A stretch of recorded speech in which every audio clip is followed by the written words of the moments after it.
देखो रिकॉर्डिंग का मैसेज किया और स्क्रीन शेयर किया। Yes ma'am.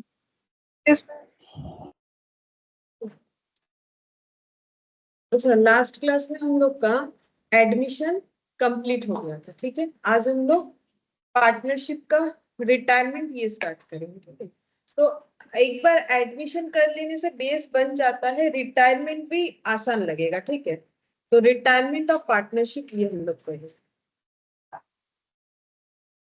रिटायरमेंट। अच्छा, अगर कोई एडमिशन लेता है तो उसमें हम लोगों ने क्या क्या देखा, देखो अगर रिवैल्यूएशन होता है तो रिवैल्यूएशन का प्रॉफिट लॉस किस में डिस्ट्रीब्यूट होता है? ओल्ड पार्टनर में, ओल्ड प्रॉफिट शेयरिंग रेशियो में। और क्या होता था, गुडविल अगर है तो गुडविल का वैल्यूएशन किया जाता था या दिया हुआ रहता था, जो भी हो।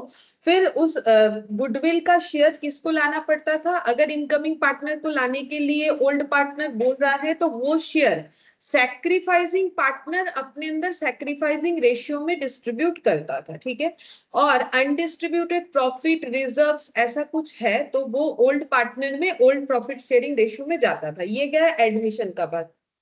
यहाँ पर भी टॉपिक सेम रहेगा, मतलब वही रिजर्व, अनडिस्ट्रीब्यूटेड प्रॉफिट, रिवैल्यूएशन। ठीक है, इसके अलावा गुडविल। लेकिन यहाँ पर क्या होगा, हमें मिलेगा नहीं कुछ, मतलब ओल्ड पार्टनर को मिलेगा नहीं। ओल्ड पार्टनर को क्या करना पड़ेगा?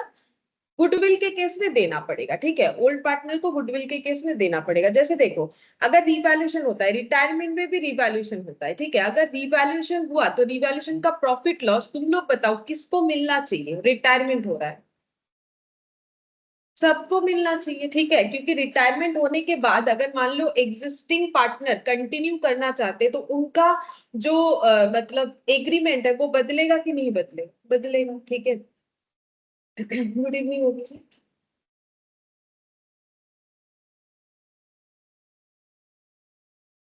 गुड इवनिंग होगी। Evening ma'am. Revaluation on profit and loss, ये देखो revaluation on profit, revaluation, profit on revaluation क्या लिख रहा है, उल्टा लिख दी। प्रॉफिट और लॉस ऑन रिवैल्यूएशन, प्रॉफिट और लॉस ऑन रिवैल्यूएशन डिस्ट्रीब्यूटेड, क्या होगा बोलो? Distributed in old partners in, या फिर ऑल पार्टनर्स भी बोल सकते हो। ठीक है, ओल्ड पार्टनर या फिर ऑल पार्टनर्स भी बोल सकते हो। इन ऑल ओल्ड पार्टनर्स ऐसे लिखो, इंक्लूडिंग द रिटायरिंग। ठीक है, मतलब सभी को लेना है, in all old partners including the retiring partner. क्योंकि लॉजिक साफ है, देखो रिवैल्यूएशन हो रहा है तो उनके जैसे तीन पार्टनर था ए बी सी, तो सी रिटायर करेगा तो सभी के रहते हुए ही रिवैल्यूएशन होगा, तो सभी को उसका बेनिफिट मिलता है। एडमिशन में क्यों नहीं मिलता है? क्योंकि वो तो बाद में आ रहा है जो आ रहा है। ठीक है, तो उसको क्यों दिया जाए? तो all old partners including retiring partner in old PSR, in old PSR यानी कि ओल्ड प्रॉफिट शेयरिंग रेशियो में डिस्ट्रीब्यूट होगा। ठीक है, तो प्रॉफिट और loss on revaluation distributed in all old partners including retiring partner in old PSR. तो ये हो गया रिवैल्यूएशन के केस में कैसे करके, रिटायरमेंट के केस में रिवैल्यूएशन का क्या ट्रीटमेंट होता है। ठीक है, अच्छा, किसी भी तरीके का अनडिस्ट्रीब्यूटेड प्रॉफिट रिजर्व है, any undistributed, any undistributed profit loss reserve distributed among all लिख देते हैं। ठीक है, among all in old PSR. Among all का मतलब वही including the retiring partner in old PSR. ठीक है, तो अगर तीन पार्टनर था ABC, on that moment balance sheet में जो भी रिजर्व वगैरह दिख रहा था सारी चीजों को डिस्ट्रीब्यूट कर देना। क्यों? क्योंकि जो चला जा रहा है ना, रिटायरमेंट कर रहा है, वो तो बोलेगा कि इस रिजर्व में तो मेरा भी हक है, इस प्रॉफिट में मेरा हक है, तो लॉस भी लेना पड़ेगा। अगर प्रॉफिट मांग के लेगा तो लॉस भी लेना पड़ेगा। तो ये सारी चीज देने पड़ते हैं। ठीक है, अच्छा, फिर और क्या होगा? जैसे एडजस्टमेंट होगा, गुडविल अगर है बिजनेस में adjustment of goodwill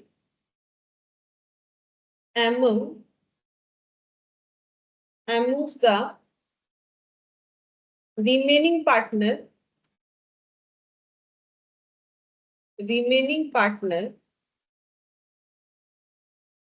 in gaining ratio. ठीक है, जैसे कोई आने से सैक्रिफाइस करना पड़ेगा, कोई चले जाने से गेन होता है। ठीक है, अब सबका होगा नहीं होगा वो नहीं पता, वो तो देखना पड़ेगा। 3 पार्टनर है, एक रिटायर कर रहा है, दोनों का ही गेन होगा ऐसा जरूरी नहीं है। ठीक है, दोनों का गेन हो भी सकता है या नहीं भी हो सकता है। एडजस्टमेंट ऑफ गुडविल, गुडविल का एडजस्ट करना है among the remaining partner in gaining ratio. जो रह जाएंगे वो गेनिंग रेशियो में डिस्ट्रीब्यूट कर लेंगे, और जो ओल्ड पार्टनर है उनको उनका क्या मिल जाएगा, गुडविल का शेयर। ठीक है, and old partner and sorry old नहीं, एंड रिटायरिंग पार्टनर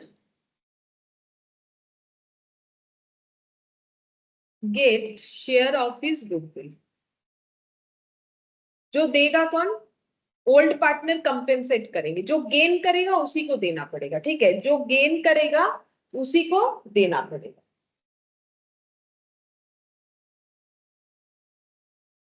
ठीक है, जो गेन करेगा उसी को देना पड़ेगा।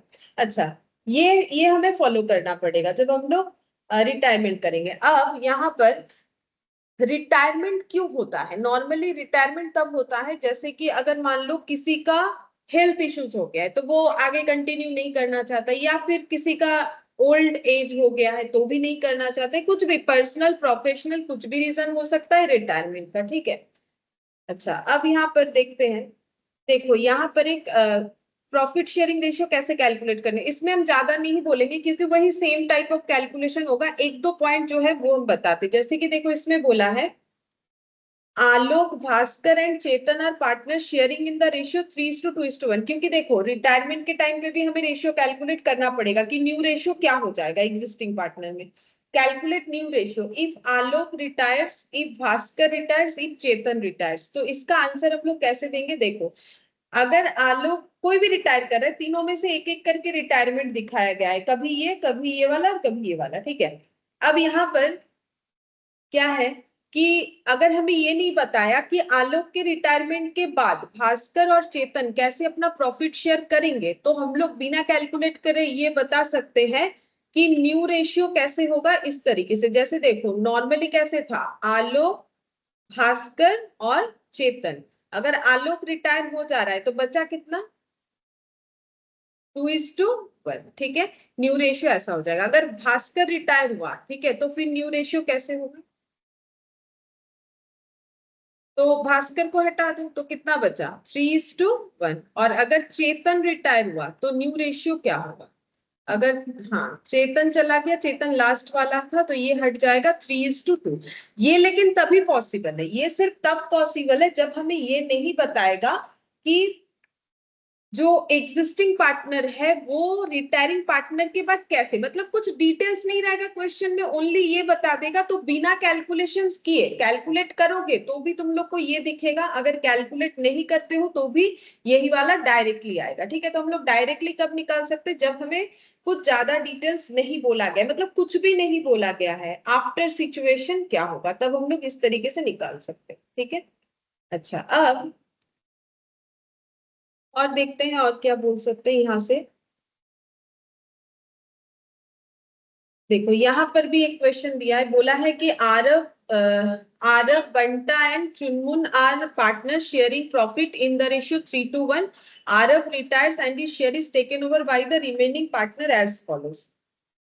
बंटा को इतना मिला है आरव से, चुनमुन को इतना मिला है, न्यू रेशियो। अब ऐसे केसेस में हमें कैलकुलेट करना पड़ेगा, क्यों, क्योंकि बता दिया है कि किसने कितना कंपेंसेट किया है। ठीक है, तो यहाँ पर आंसर कैसे होगा, देखो यहीं पर दिखा दे रहे, आरव बंटा और चुनमुन, इनका पहला रेशियो क्या था, 3/2/6, 1/6। अब कौन रिटायर कर रहा है, देखो आरव चला जा रहा है। ठीक है, बंटा कितना ले रहा है, आरव से 2/6, और चुनमुन कितना, 1/6। तो टोटल 3/6 को वैसे ही लिया जा रहा है। ये देखो 2/6 + 1/6 करोगे 3/6, तो एक्चुअली आरव का टोटल 3/6 ही था।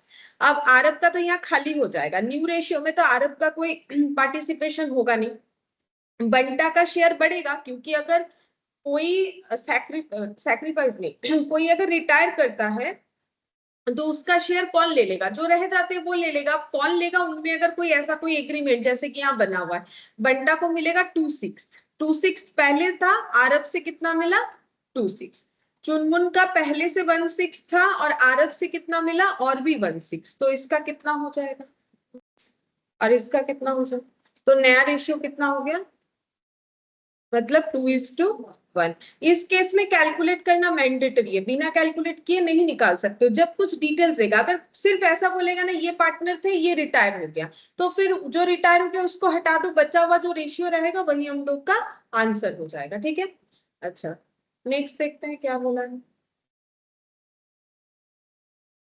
और गेनिंग रेशियो भी निकाल सकते हो, कितना होगा 2/6:1/6, जितना जितना मिला वही तो गेन है, पहले से जो है वो तो गेन नहीं, वो तो उनका जो है शेयर ही था। 2:1 गेनिंग भी हम लोग का कितना होगा 2:1। ठीक है, जैसे हम लोग एडमिशन में किए थे यहाँ भी सेम कंसेप्ट में ही हो जाएगा। ये वाला देखो बोल रहा है Deepu Tasha and Honey are partner sharing profit in the ratio 3:1, Tasha retires and his share was acquired by Deepu and Honey by Honey in the ratio 2:1, calculate new ratio. तो कैसे करोगे देखो, दिखाते हैं दीपू ताशा और हनी। ठीक है, तो यहाँ पर लिख के दिखाते हैं, यहाँ जगह अच्छा। ठीक है, ये तीनों का पहले रेशियो कितना था 3/6, 2/6 और 1/6। ठीक है, अब ताशा रिटायर कर रहा है और इसका शेयर कैसे एक्वर हो रहा है बाय दीपू एंड हनी 2:1 में, मतलब दीपू को कितना मिलेगा 236 पहले से था और ताशा के शेयर का कितना मिलेगा 2:1, मतलब 2/3, सेम जैसे रिटायरमेंट में एडमिशन में किया था वैसे। इसका 1/6 यहाँ पर 2/6 का, क्योंकि बोला है कि कैसे रेशियो लेगा। देखो जैसे वहां पर सीक्वेंस में जिस तरीके का क्वेश्चन था यहाँ पर भी सेम पैटर्न में ही दिया हुआ है। 1 कितना होगा 3, तो इसका कितना हो गया 3/6 प्लस 4/18, 1/6 प्लस 2/18, तो 6 और 18 का एलसीएम कितना होता है 18 ही होगा, तो 9+4 और ये हो जाएगा, हाँ तो कितना हो गया ये वाला 9+4 13 और ये कितना हो गया 5/18, तो कितना हो जाएगा 13:5। ठीक है, देखते हैं देखो आंसर क्या है, 13:5 न्यू रेशियो। ठीक है, इस तरीके से आ जाएगा। अच्छा, और देखते हैं क्या है, और गेनिंग रेशियो यहां से देख के ही बता सकते, 2:1, जितने में वो शेयर एक्वायर हो रहा है वही तो गेनिंग रेशियो होगा।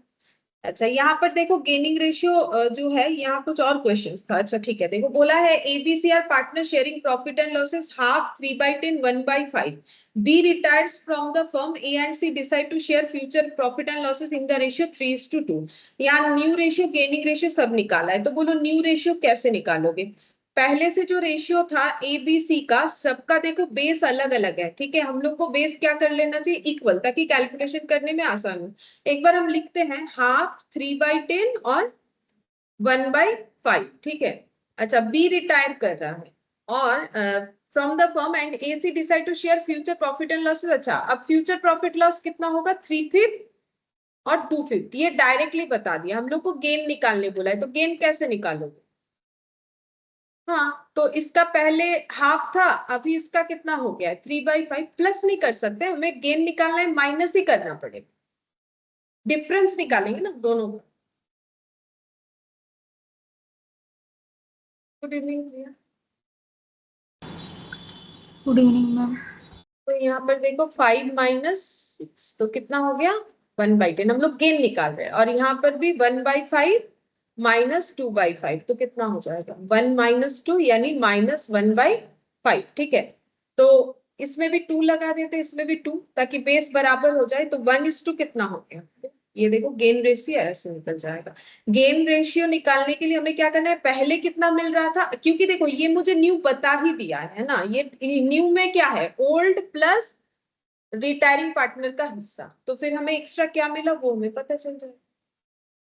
फिर ये वाला देखते हैं, WA, B and C are partners sharing profit and losses 1/3, 1/6, 1/3 and 1/6 respectively. B retire, WA and C decide to share future profit and losses equally. हमें गेनिंग रेशियो निकालने हैं।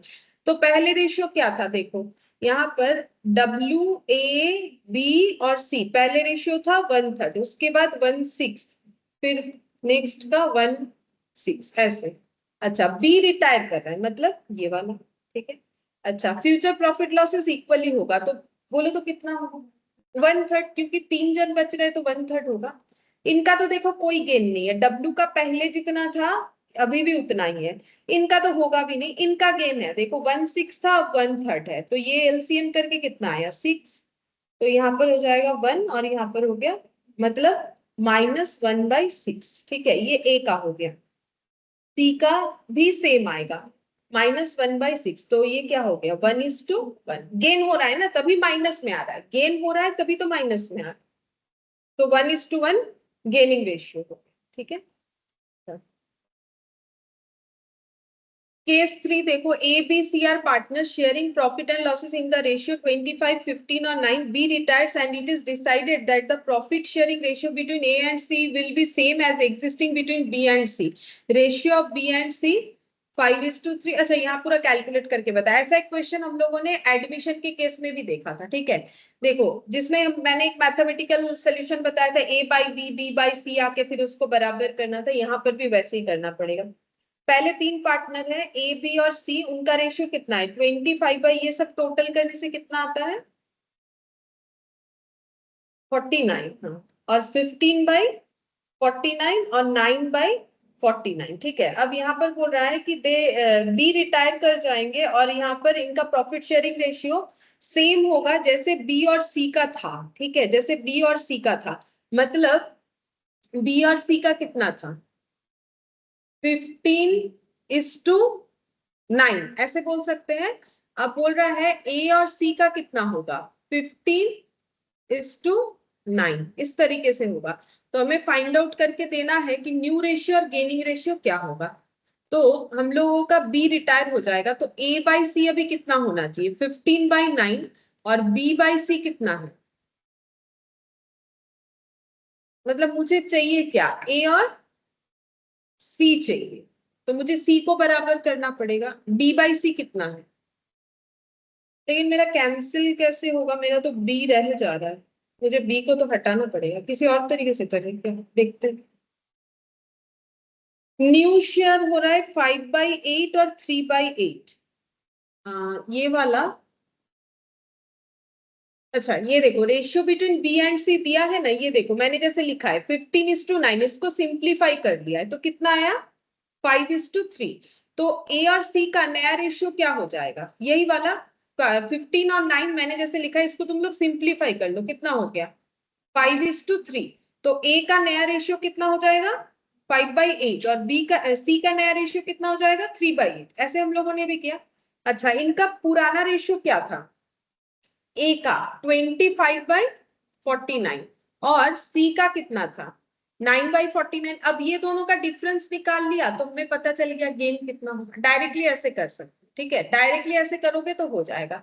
तो वही सेम तरीके से ही हमें करना है, हम लोग को देख लेना है कि ए और सी का जैसा था, ए और सी का वैसा होगा जैसे कभी बी और सी का था। तो बी और सी का था 15:9, ये था पास्ट में, ठीक है। अभी फ्यूचर में ए और सी का कितना होगा, यही 15:9। तो वही 15:9 को इन्होंने सिंप्लीफाई कर लिया है, तो थोड़ा सा कैलकुलेशन आसान हो गया है। ये देखो, ये हो गया फ्यूचर मतलब न्यू रेशियो, और ये ओल्ड रेशियो पहले से एसी का था, तो डिफरेंस निकालने से हमें गेन पता चल जाए।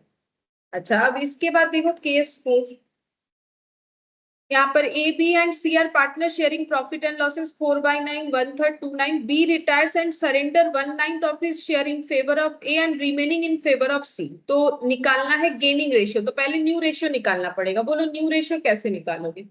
ए बी और सी 3 पार्टनर था, रेशियो है 4/9, 1/3 और 2/9। अब बोला है बी रिटायर कर जाएगा and surrender 1/9 of his share, उसके शेयर का 1/9 किसको दिया है ए को। तो अभी बोलो ए के पास कितना आएगा, वो कैसे निकालोगे।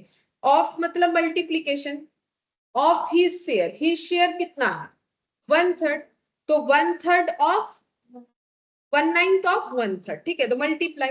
और यहाँ पर सी का बोला है बाकी रिमेनिंग सी को मिलेगा, तो रिमेनिंग कैसे निकालोगे, तो देखो बी का था कितना 1/3, उसमें से ए को कितना गया 1/27, समझ में आया, ये किसको गया ए को, तो 3 और 27 का एलसीएम कितना हुआ 27, 9 माइनस 1 कितना हो गया, तो ये जो रिमेनिंग पोर्शन है ये किसको जाएगा सी को, ठीक है। अब देखते हैं हम लोग का आंसर सही आता है कि नहीं, तो 9 और 27 का एलसीएम 27, तो 3 इंटू 2 6 प्लस 8, 6 प्लस 8 कितना होता है 14/27, ये देखो आया, और यहाँ पर 4/9 प्लस 1/27, तो फिर से एलसीएम 27, ये 12 प्लस 1 कितना हो गया 13, तो 13/27 और 14/27, देखो आंसर आया।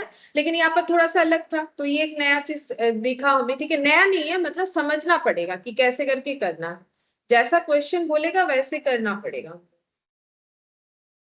अच्छा, इसमें देखो क्या बोला है केस 5, इसमें बोला है ABC are partner sharing profit and losses in the ratio half 3/10 1/5, B retire and his share is taken by A and C in the ratio of 2:1, then immediately W is admitted. यहाँ पर admission कम retirement बोल रखा है, मतलब कितने सारे partner का नाम लिखेंगे ए बी सी और डब्ल्यू भी लिखना पड़ेगा। पहले एबीसी का रेशियो कितना हुआ करता था हाफ 3/10 और 1/5, तब डब्ल्यू का कोई कंसेप्ट था नहीं यहाँ पर।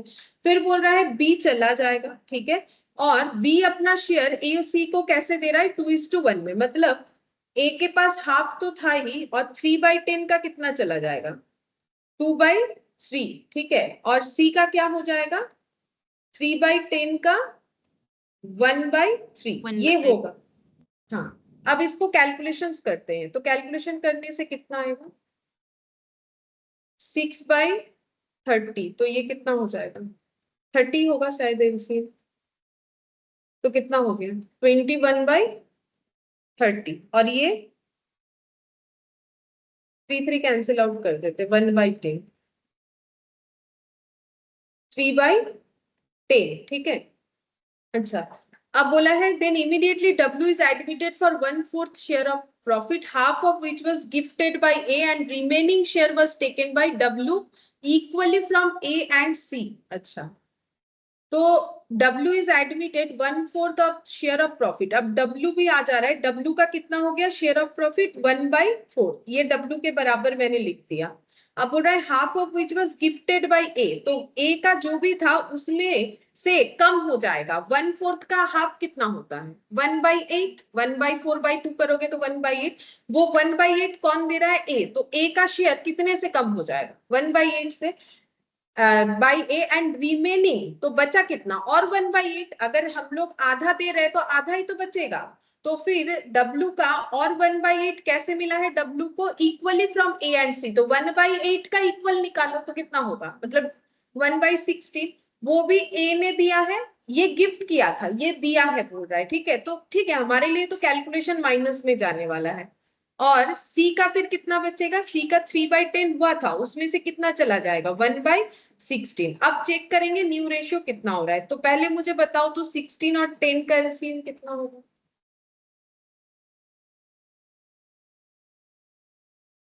80,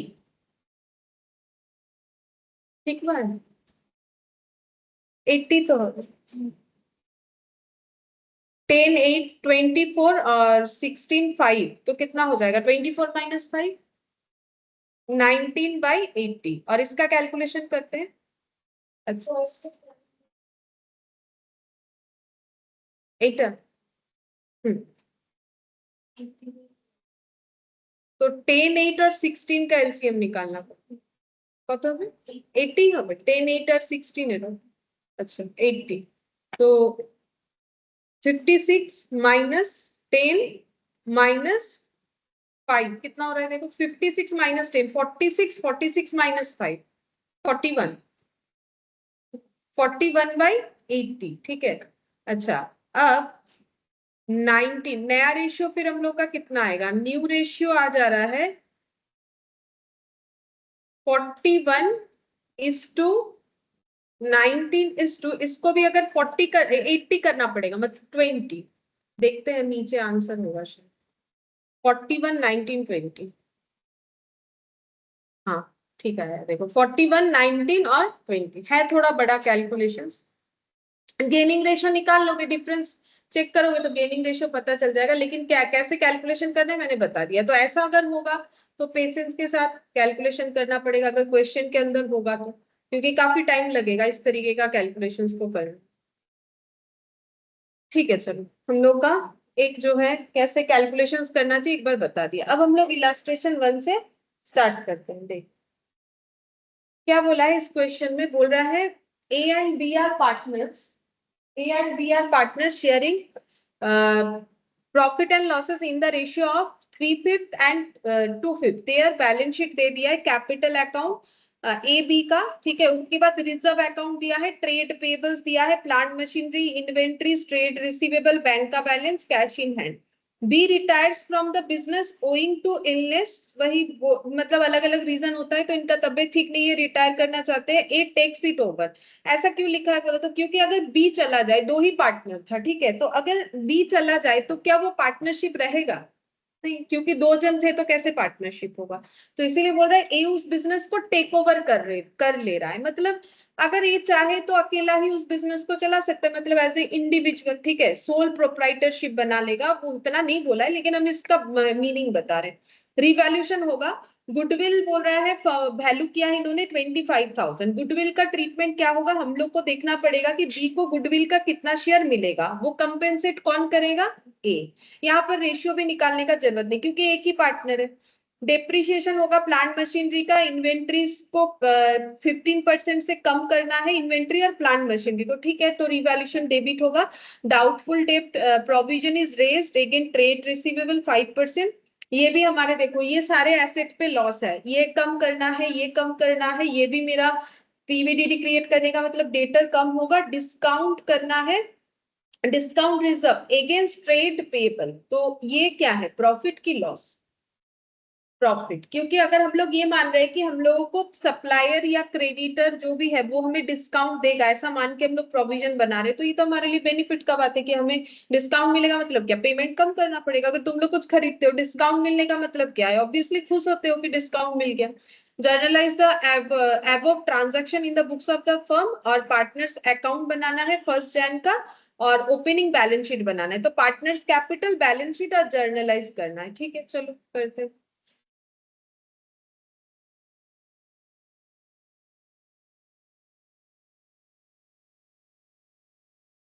जर्नल एंट्रीज।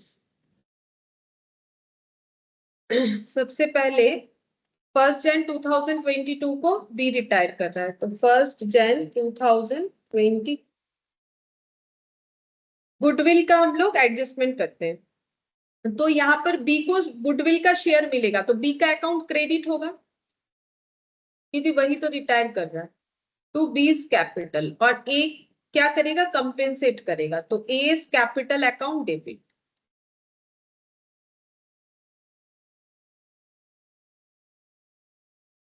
25,000 है गुडविल का वैल्यू, और इसमें कितना जो है देना पड़ेगा, जितना बी का शेयर था, तो बी का शेयर कितना है, 2/5। तो ए कंपेंसेट भी 2/5 का करेगा, बी को मिलेगा भी 2/5। कहीं पर भी एक जगह कैलकुलेशन करके देख सकते हो कितना आ रहा है, 10,000। Being goodwill adjusted, being goodwill adjusted.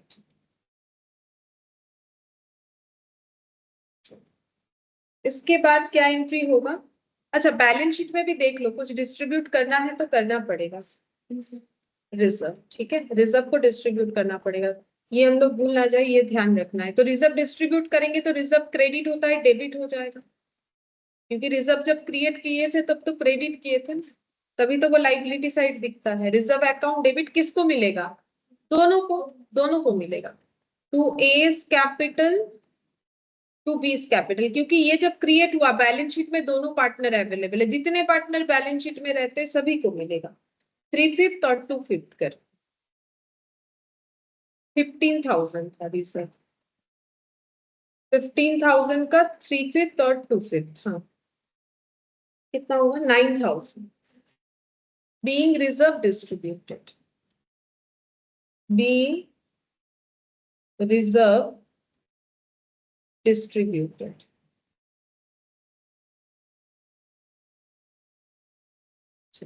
इसके बाद नेक्स्ट देखते हैं क्या है। बैलेंस शीट में और कुछ डिस्ट्रीब्यूट करने लायक कुछ है नहीं। अब ये सब डेप्रिसिएशंस वगैरह, प्लांट मशीनरी का वैल्यू कम होगा तो revaluation debit, revaluation account debit 2 हो जाएगा प्लांट एंड मशीनरी। ठीक है, प्लांट मशीनरी को कितने से कम करना है, 7.5% से डेप्रिशिएट करना है। तो 20,000 वैल्यू है, 20,000 का 7.5% हम सब यहीं पर कर दे रहे हैं इसी के पास पास। ठीक है, 1500। अच्छा, प्लांट मशीनरी के बाद इन्वेंट्री को 15% से कम करना है तो 2 इन्वेंट्रीज 15% से कम करना है। वैल्यू दिया हुआ है 16,000, 16,000 का 15% 2,400। और एक पीबीडीडी भी बनाने बोला था, डाउटफुल डेट 5% बनाना है। डेटर है मतलब ट्रेड रिसीवेबल है 15,000 टू पीबीडीडी 750, 15,000 का 5%, तो ये हो गया 750। और एक था जिसमें हमारा प्रॉफिट हो रहा था जो कि डिस्काउंट फॉर रिजर्व था, तो यहाँ पर बस इतना ही हम लोग का डेबिट हो रहा है रिवैल्यूएशन में, तो ऐड करो 2400, 750 और 1500, टोटल 4650, 4650 ये टोटल हो जाएगा। करके देख लो रिवैल्यूएशन अकाउंट का। यहाँ पर लिखेंगे being asset decreased, being assets decreased. इसके बाद हम लोग एक रिजर्व क्रिएट करें, रिजर्व फॉर डिस्काउंट। ठीक है, तो इसमें हमारा प्रॉफिट है तो रिजर्व फॉर डिस्काउंट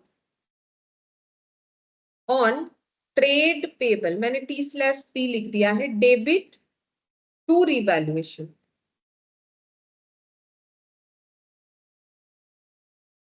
अच्छा, कितना होगा यहाँ पर बोला है, कितना परसेंट क्रिएट करना है, 2%।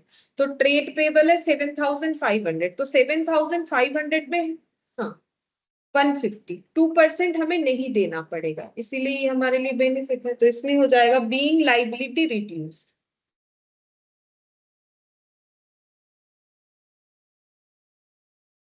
तो अब देखना है कि रिवैल्यूएशन में ओवरऑल प्रॉफिट की लॉस हुआ वो डिस्ट्रीब्यूट होगा दोनों पार्टनर में। तो रिवैल्यूएशन में लॉस हुआ है हम लोग का 4650, प्रॉफिट हुआ है 150, तो ओवरऑल लॉस ही हुआ है, कितना हो रहा है 4500। तो वो लॉस डिस्ट्रीब्यूट हो जाएगा ए और बी में। लॉस हुआ है तो उनका कैपिटल क्या होगा, debit, A's capital account debit, B's capital account debit,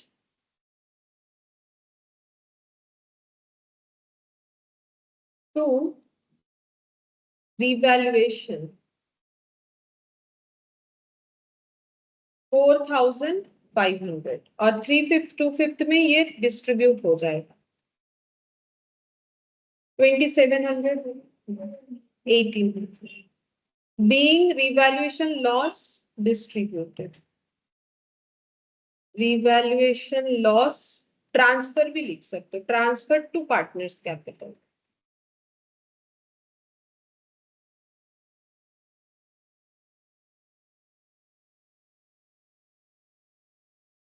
अच्छा, अब ये देखो हम लोग का सारा एंट्री हो गया है, लेकिन एक एंट्री हमें करना पड़ेगा। क्या करना पड़ेगा, जब कोई रिटायर करता है तो उसका जो भी हिस्सा हम लोगों ने कैलकुलेट किया वो उसको हमें देना पड़ेगा। ठीक है, तो हम लोग उसको पेमेंट भी कर सकते हैं, मतलब जो है ठीक है हम समझाते हैं। पहले यहाँ एक लाइन जगह रख दो, एक एंट्री और होगा। ठीक है, अब समझ जाओगे, जैसे ही पार्टनर्स कैपिटल करोगे आसानी से समझ जाओगे।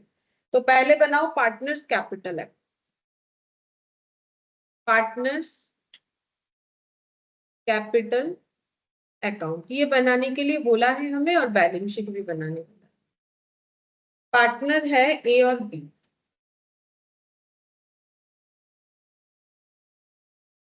बाई बैलेंस बीडी पहले ब्रॉट डाउन होगा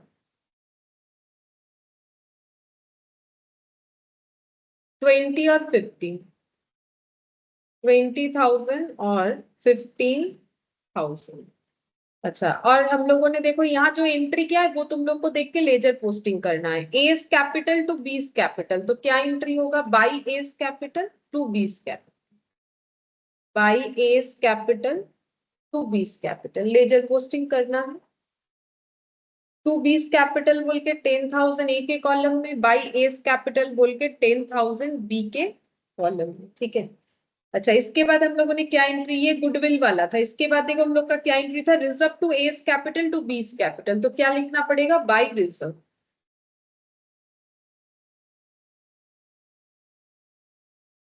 अमाउंट देखो कैलकुलेट किया हुआ है तुमने, 9,000 और 6,000। अच्छा, उसके बाद रिवैल्यूएशन का हम लोग जो कैपिटल में ट्रांसफर है उसका एंट्री करेंगे, क्योंकि रिवैल्यूएशन टू इन्वेंट्री पीवीडीडी ये थोड़ी ना पोस्ट होगा, क्योंकि हमारे पास ना तो रिवैल्यूएशन अकाउंट है ना तो पीवीडीडी इन्वेंट्रीज या प्लांट मशीनरी है। तो हम लोग का क्या जाएगा? A's capital B's capital to revaluation, तो टू रिवैल्यूएशन बोल के यहाँ पे दिखाना पड़ेगा, टू रिवैल्यूएशन लॉस 2700 और 1800 हो गया। बस अब इसको हमें करना है क्लोज, ठीक है। अच्छा, जब क्लोज करोगे नॉर्मली एडमिशन में जो कैपिटल का बैलेंस आता है उसे टू बैलेंस सीडी बोल के लिखते हो, लेकिन अगर कोई पार्टनर चला जा रहा है, क्या उसका कैपिटल का बैलेंस हम लोग टू बैलेंस सीडी दिखाएंगे? नहीं, उसका मतलब तो नेक्स्ट ईयर ब्रॉट डाउन होगा। अब नेक्स्ट ईयर ये हमारे साथ रहना ही नहीं है, ठीक है, ये रहेगा ही नहीं तो कैसे होगा? तो उनको उनका पेमेंट कर देना होता है। लेकिन बी का जो, ए का जो कैपिटल है वो हम लोग टू बैलेंस सीडी बोल के दिखाएंगे। तो टू बैलेंस सीडी बोल के सिर्फ ए का आएगा, बी का कुछ अलग लिखना पड़ेगा। हम बताते हैं क्या होगा। ये हो गया 29,000 ए का, 29 से 12,700 माइनस करना है, 16,300, ठीक है। ये ए का कंप्लीट हो गया। अब बी का क्या है? बी का ये है कि बी को हमें कितना देना पड़ेगा? 15,000 उसके कैपिटल का, 10,000 गुडविल का शेयर और रिजर्व का 16,000 मिला के 31,000 ए बी को मिलने वाला था। लेकिन बी को रिवैल्यूएशन का लॉस भी लेना पड़ा, तो 31,000 से 1800 बी का डिडक्ट हो गया, 29,200 ये बी को क्या होगा? देना पड़ेगा। कौन देगा? ये सारा कैलकुलेशन करके फर्म की तरफ से ये उसे कंपेंसेट होगा। अगर हम लोग पे कर देते तो टू बैंक या कैश लिखते, लेकिन क्वेश्चन में कहीं नहीं बोला है कि हम लोग बी को पे करने वाले। अगर इस बात का कोई क्लैरिटी नहीं है कि पे कर रहे हैं तो हम लोग इसको ड्यू कर सकते हैं। ड्यू का मतलब है कि हमें पता है बी को ये देना है लेकिन कुछ दिन बाद दे देंगे, ऐसा मान सकते हैं। तो उस केस में हम लोग इसको लोन अकाउंट में ट्रांसफर करते हैं। मतलब हम लोग बी को ये बोलेंगे कि ठीक है बी, हमें पता है आपको 29,200 मिलेगा लेकिन हम लोग कुछ टाइम बाद देंगे। तो अगर हम लोग किसी का पैसा बाकी रखते हैं तो वो क्या हो जाता है? लोन, ठीक है, लाइबिलिटी लोन। तो हम लोग क्या लिखेंगे? टू बीज लोन अकाउंट। ये मैंने इसीलिए लिखा क्योंकि क्वेश्चन में हमारे पास कोई क्लैरिटी नहीं था कि पेमेंट हो रहा है कि नहीं। क्वेश्चन में ना बोला हुआ रहता है कि पेमेंट हो रहा है। अभी नेक्स्ट क्वेश्चन आएगा ना, वहां देख सकते हो। तो अभी हम लोग का एंट्री फिर कौन सा एडिशन होगा? देखो ये सारे एंट्री तो हम लोगों ने खुद का देख के ही पोस्ट किया। बी टू, हाँ, B's capital account debit to B's loan, मतलब बी के कैपिटल में जो ड्यू हुआ था टोटल वो हम लोग बी लोन में ट्रांसफर कर रहे हैं। तो B's capital account debit to B's loan बोल के तुम लोग को एंट्री जो मैंने बोला ना, एक लाइन जगह रख दो, वहां कर लो। B's capital account debit to B's loan, 29,200। इसका नरेशन होगा being amount due to be transfer to B's loan account. जो अमाउंट बी को ड्यू हुआ था वो उनके लोन अकाउंट में हम लोगों ने ट्रांसफर कर दिया। अब तुम लोग को बनाना है बैलेंस शीट आफ्टर बीज रिटायरमेंट।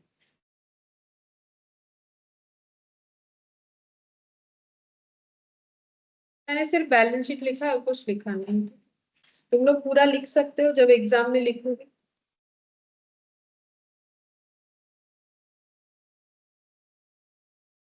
बैलेंस शीट हम लोग ओल्ड वाला देख के ही बनाएंगे। सबसे पहले प्लांट एंड मशीनरी डेप्रिशिएट हुआ है। प्लांट एंड मशीनरी का वैल्यू था 20,000, लेस कर देंगे डेप्रिशिएशन। कितना डेप्रिशिएशन हुआ है देखो एंट्री में दिख जाएगा, 1500, तो आंसर आएगा 18,500। प्लांट मशीनरी के बाद इन्वेंट्री है, इन्वेंट्री भी कम हो गया है। इन्वेंट्री पहले था हम लोग का 16,000, 15% से कम हुआ। 16,000 माइनस कितना आया था इन्वेंट्री? 2400, तो कितना हो जाएगा? 0 0 13,600 इन्वेंट्री। उसके बाद ट्रेड रिसीवेबल, ट्रेड रिसीवेबल इसमें भी चेंजेस होगा। पीवीडीडी क्रिएट हुआ है ना, ट्रेड रिसीवेबल था हम लोग का 15,000, लेस करना है पीवीडीडी, कितना बना था 750, तो फिर माइनस करके देखो कितना बच रहा है 14,250, 14,250। ठीक है, ये ट्रेड रिसीवेबल हो गया। फिर यहाँ पर बोला है बैलेंस एट बैंक, तो बैंक बैलेंस में क्या कोई चेंजेस हुआ? नहीं, हमारा कोई बैंक वाला एंट्री था ही नहीं, तो जैसा था वैसा ही लिखो, बैलेंस एट बैंक 6,000। और कैश इन हैंड, क्या इसमें कोई चेंजेस हुआ है? नहीं। पेमेंट कहाँ किया है हम लोगों ने? ना कोई पेमेंट किया ना कुछ रिसिप्ट किया है, तो फिर चेंजेस कैसे होगा? 500। एसेट साइड बन गया, इसका टोटल करने से ही पता चल जाएगा कितना हो। और इधर कैपिटल, कैपिटल में सिर्फ और सिर्फ एक ही बचा ए, तो इसका टोटल कितना आ रहा है?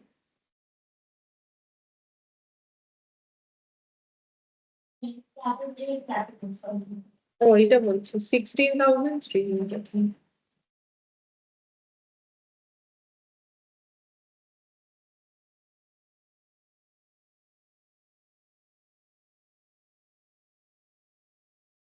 अच्छा 52,850। अच्छा, इधर कैपिटल लिखेंगे, ए का कैपिटल लिख दिया, कहां से देख के लिखोगे? कैपिटल अकाउंट जो बनाए वहां से मिल जाएगा 16,300। बी हट गया, बी को और नहीं लिखना है हमें, ठीक है। रिजर्व अकाउंट भी हट गया है, डिस्ट्रीब्यूट हो गया है। ट्रेड पेबल में भी चेंजेस हुआ है, ट्रेड पेबल में हम लोगों ने रिजर्व क्रिएट किया है, डिस्काउंट मिलेगा ऐसा सोच के, तो हम लोग का अमाउंट कम हो गया है। तो यहाँ पर लिखेंगे ट्रेड पेबल जो कि था पहले 7,500 माइनस हो जाएगा रिजर्व फॉर डिस्काउंट, ये कितना आया था 150, तो माइनस करके कितना आ गया 7350। और यहाँ पर लोन भी लिखना पड़ेगा, बी का अमाउंट हम लोगों ने पे नहीं किया, अगर पे कर देते तो बैंक या कैश से उतना अमाउंट डिडक्ट हो जाता, अगर पे करते तो क्या होता, फिर यहाँ लोन नहीं आता, बैंक या कैश से उतना अमाउंट माइनस हो जाता। तो यहाँ पर बी को लोन दिए हैं, तो बीज लोन अकाउंट बोल के हमें लिखना पड़ेगा। ये है हम लोग का कितना आया 29,200। एक्चुअली इन्होंने इसीलिए पे नहीं किया, देखो इनके पास ना तो सफिशिएंट कैश है ना तो सफिशिएंट बैंक है। 6,500 ओवरऑल हो रहा है, तो देना तो है 29,200, इसीलिए पेमेंट नहीं किया। ठीक है, तो क्वेश्चन में नहीं बोलेगा तो तुम लोग पेमेंट मत लिख देना, क्योंकि पेमेंट लिखोगे तो होगा कैसे, फिर तो ओवरड्राफ्ट दिखेगा। ओवरड्राफ्ट वगैरह लिख के बैलेंस शीट मैच कर दोगे अगर वैसे दिमाग चल रहा है तो, लेकिन वो तो फिर गलत अप्रोच हो जाएगा ना। हमें कहाँ बोला है कि ये लोग ओवरड्राफ्ट करके पे करने वाले, तो ऐसे हम लोग अपने मन से नहीं कर सकते। ऐड करने से आ रहा है दोनों से 52,800। ठीक है, अच्छा इलास्ट्रेशन 2 देखो क्या बोला है, F G and K were partners in LLP sharing profit and losses in the ratio of 2:2:1। K wants to retire on 31st December 2022. Given below is the balance sheet of the partnership as well as other information. Fixed asset, inventories, trade receivable, यहाँ पर बोला है including bills receivable. देखो trade receivable normally हम बोलते हैं कि इसका मतलब डेटर है, जब कुछ ना बोले तो वो डेटर है, लेकिन एक्चुअली ट्रेड रिसीवेबल मतलब बिजनेस में हमें जो भी मिलेगा, अब वो बिल्स के फॉर्म में भी मिल सकता है, वो डेटर फॉर्म में भी हो सकता है, लेकिन कुछ नहीं बोला हुआ है तो ये पूरा का पूरा ट्रेड रिसीवेबल डेटर को ही डिनोट करता है। लेकिन अगर बोला हुआ है तो उसमें ट्रेड रिसीवेबल एक्चुअली एक हेडिंग है जिसके अंदर मुझे रिसीवेबल्स अमाउंट लिखना होता है, जैसे कि डेटर हो गया, बिजनेस में बिल्स रिसीवेबल हो गया, तो इसमें बिल्स रिसीवेबल भी कितने का है 20,000। बैंक का अमाउंट बोल दिया है कैपिटल एफ जी के का है, रिजर्व दिया हुआ है, ट्रेड पेबल है, तो बैलेंस शीट से एक अमाउंट हमें यहाँ पर क्या करना पड़ेगा, डिस्ट्रीब्यूट करना पड़ेगा, जो कि रिजर्व है, ठीक है। अच्छा, अब देखते हैं नेक्स्ट क्या बोला है। F and G agree to share profit and losses at the ratio of 3:2 in future. Future में एफ और जी जो रह जाएंगे, क्योंकि के रिटायर हो रहा है, तो ये अपना प्रॉफिट शेयरिंग रखेंगे 3:2। तो हम लोग को इसमें क्या निकालना पड़ेगा, गेनिंग रेशियो, ठीक है। Value of goodwill is taken to be कितना है, 50,000। तो ये गुडविल का कितना हिस्सा के को मिलेगा, जितना उसका प्रॉफिट शेयरिंग रेशियो था, ठीक है।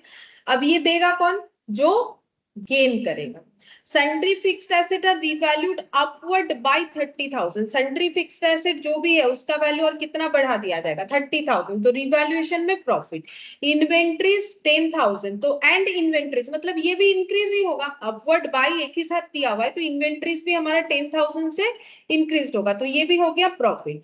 बिल्स रिसीवेबल डिसऑनर्ड 5,000, इसका मतलब क्या है, डिसऑनर होने का मतलब लास्ट दिन एक बिल्स रिसीवेबल का कंसेप्ट आया था, मैंने बोला था डिसऑनर का मतलब नहीं दे रहा है, जब देने का बात है नहीं दिया, तो इससे हमारा प्रॉफिट है कि लॉस है, लॉस है ऑब्वियसली। अगर मुझे मेरे डेटर पे मैंने बिल्स ड्रॉ किया था, अब उसका पेमेंट करने का बात था 5,000 रुपए, उसने किया नहीं, तो मेरा एसेट तो कम होगा, मेरा बिल्स रिसीवेबल 20,000 की जगह कितना दिखेगा, 5,000 कम होके 15,000, क्योंकि अगर मुझे कोई पेमेंट नहीं करेगा, जैसे डेटर नहीं करेगा, बैड डेट होता है, तो वैसे ही हुआ।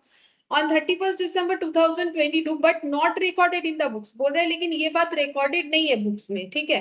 तो हम लोग रिकॉर्ड कर देंगे रिवैल्यूएशन में, dishonour of bill was due to insolvency of the customer. अच्छा, तो ये फ्यूचर में भी हमें कभी नहीं मिलेगा। एक्चुअली क्या होता है, कभी कभी ऐसा होता है बिल्स को रिन्यू भी किया जाता है, मतलब अभी मान लो मुझे 3 मंथ्स बाद तुम लोग को पेमेंट करना था, लेकिन हम आके बोले कि मेरे पास पैसे का अरेंजमेंट नहीं हुआ, मेरा बिल को रिन्यू कर दो, हम बाद में तुम लोग को पे कर देंगे 1 मंथ 2 मंथ के लिए, ठीक है। तो फिर अगर हम इंसॉल्वेंट हो जाते तो हम कभी नहीं पे कर पाएंगे, तो ये फुल्ली हम लोग का क्या हो गया है, बैड डेप्ट, कंफर्म बैड डेप्ट हो गया है। क्योंकि कभी कभी ऐसा भी होता है कि अगर कस्टमर के पास मतलब अभी पैसा जुगाड़ नहीं हुआ है, बाद में होगा तो वो बाद में दे सकता है, लेकिन यहाँ ऐसा कोई स्कोप नहीं होने वाला, मतलब ये हम लोग का फुल्ली क्या हो गया, लॉस हो गया।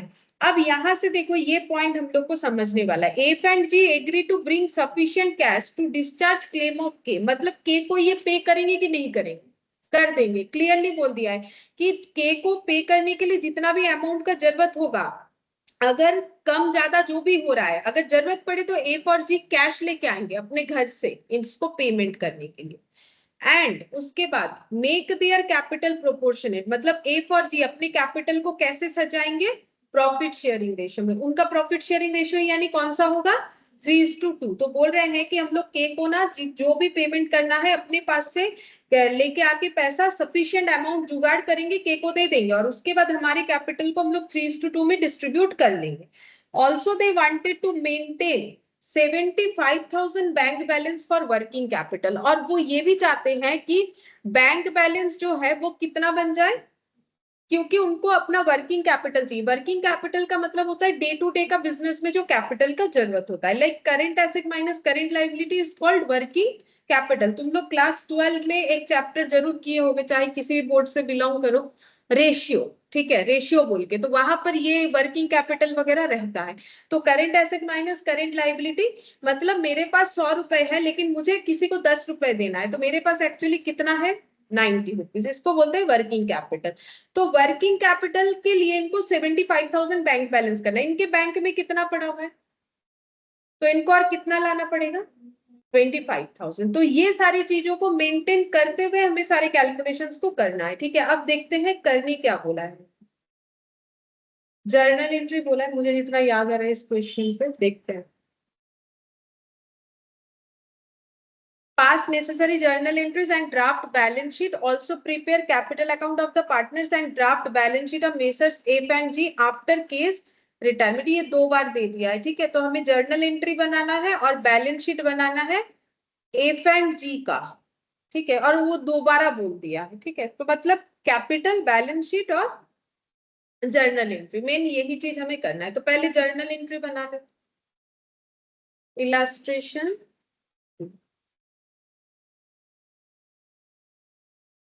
Journal entries.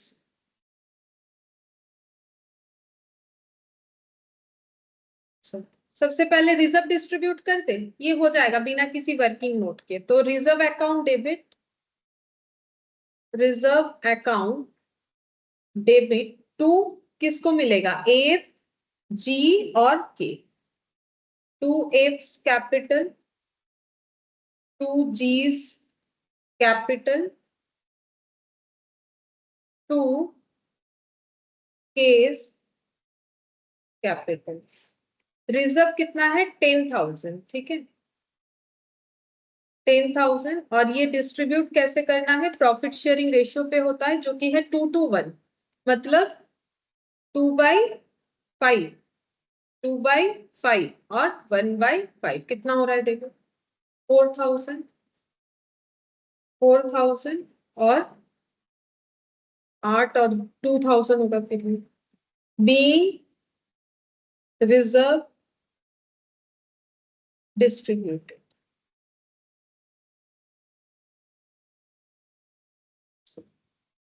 नेक्स्ट ये हम लोग का बैलेंस शीट से जो एंट्री होना चाहिए था वो कर दिया हम लोगों ने। इसके बाद जैसे बोला है वैसे करेंगे। बोल रहा है गुडविल जो है 50,000 है, तो गुडविल का कैलकुलेशन तो करेंगे, लेकिन हम लोग को क्या निकालना पड़ेगा बोलो तो, हाँ गेनिंग रेशियो निकालना पड़ेगा। तो जगह रख लेते हैं। देखो एंट्रीज होगा, एंट्रीज के लिए मेरा इधर और इधर मिला के आई थिंक हो जाएगा, ठीक है। कितना एंट्री होगा, देखो तुम लोग को खुद को भी तो समझना पड़ेगा, एग्जाम में एक आइडिया होना चाहिए। तो तुम लोग बोलो कितना एंट्री होगा, एक गुडविल का होगा, एक रिवैल्यूएशन का होगा, रिवैल्यूएशन जो होगा, फिर उसके बाद रिवैल्यूएशन का प्रॉफिट लॉस का होगा, फिर जो जा रहा है पार्टनर उसका पेमेंट का एंट्री होगा, पेमेंट करते हुए एफजी को अगर कुछ लाना है उसका एंट्री होगा। तो लगभग मेरे हाथ में काउंट करके 5 एंट्री हो गया। और क्या होगा, और 5, और रिवैल्यूएशन का हो सकता है कि 2 एंट्री हो प्रॉफिट लॉस मतलब करके, ठीक है। तो कम से कम 5-7 एंट्री हो जाएगा, उस हिसाब से तुम लोग जगह रखो। तो हम ये और यहाँ थोड़ा बहुत जगह और रख देते हैं, 1-2 एंट्री लिखा जाए ऐसा, ठीक है। फिर उसके बाद कैपिटल अकाउंट बनेगा और बैलेंस शीट बनेगा। तो कैपिटल अकाउंट ठीक है, एफजीके का ज्यादा बड़ा नहीं होगा, और इधर हम लोग का बैलेंस शीट बनेगा, ठीक है। उसके बाद यहाँ से हम वर्किंग नोट बनाते हैं, यहाँ से, ठीक है। Working note number 1,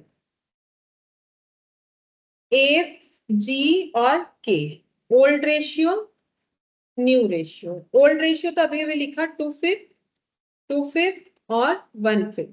new ratio बोला था कि एफ और जी का 3:2 हो जाएगा, 3/5 और 2/5। ये ब्लैंक, ठीक है। ये सब क्वेश्चन में दिया हुआ है, हम लोग गेन निकाल लेते हैं। 2/5 माइनस 3/5 कितना हो जाएगा, -1/5। और इनका 0 हो गया, इनका ये तो चले जा रहे हैं, ये इनका 1/5 जो है चले जा रहा है, ये ही लेंगे, मतलब एफ कंपेंसेट करेगा, ठीक है। चलो एंट्री करते हैं गुडविल का। तो क्या हो जाएगा, F's capital account debit, F's capital account debit to K's capital, being goodwill adjusted, being goodwill adjusted. अच्छा कितना अमाउंट होगा, देखो गुडविल, हाँ 50,000 था, और उसमें 1/5 जो गेनिंग वाला अमाउंट है, मतलब 10,000 का कंपेंसेशन चाहिए, ठीक है। तो ये हम लोग का हो गया सेकंड वाला आंसर। अच्छा अब नेक्स्ट हम लोग देखते हैं क्या बोला है क्वेश्चन में, जो ट्रांजैक्शन दिया उसी के हिसाब से हम लोग एंट्री करेंगे। इसके बाद रिवैल्यूएशन दिया है, फिक्स्ड एसेट को अपवर्ड करना है बाय 30,000। तो fixed asset account debit, amount क्या लिखेंगे 30,000, क्योंकि वैल्यू तो बोल दिया बाय 30,000, मतलब इतने अमाउंट से करना है। तो लिखो फिक्स्ड एसेट अकाउंट डेबिट 30,000। अच्छा और कुछ डेबिट होगा, इन्वेंट्री को 10,000, तो inventory account debit, inventory account debit 10,000। और कुछ डेबिट होगा, नहीं बोला है। बिल्स रिसीवेबल डिसऑनर, मतलब ये तो लॉस है बस, और कुछ बोला नहीं था। तो 2 क्या लिखेंगे, रिवैल्यूएशन, अमाउंट हो जाएगा हम लोग का 40,000। Being asset increased, assets increased. अच्छा इसके बाद 4th number entry, bill dishonour हो गया है तो उसके लिए क्या लिखेंगे, रिवैल्यूएशन अकाउंट डेबिट टू, क्या लिखेंगे, टू ट्रेड रिसीवेबल, क्योंकि डेटर में वो इंक्लूडेड है, तो लेजर मेरा डेटर है तो हम ट्रेड रिसीवेबल को कम कर रहे हैं, सॉरी लेजर मेरा ट्रेड रिसीवेबल है तो हम उसको क्रेडिट कर दे रहे हैं। Revaluation account debit to trade receivable, trade receivable 5000 का लॉस है, बीइंग बिल डिसऑनर्ड,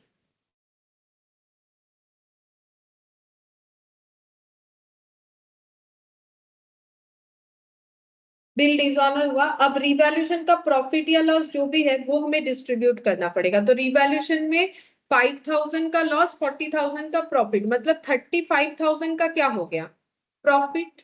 ठीक है,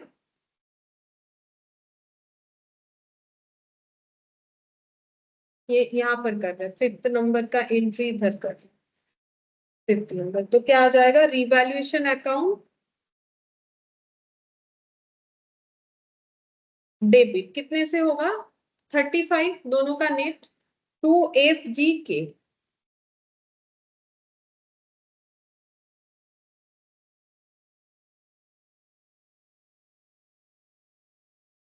अच्छा अमाउंट कितना कितना है, 2/5, मतलब रेशियो 2/5, 2/5 और 1/5, ये सब तो ओल्ड रेशियो में जाएगा, कितना होगा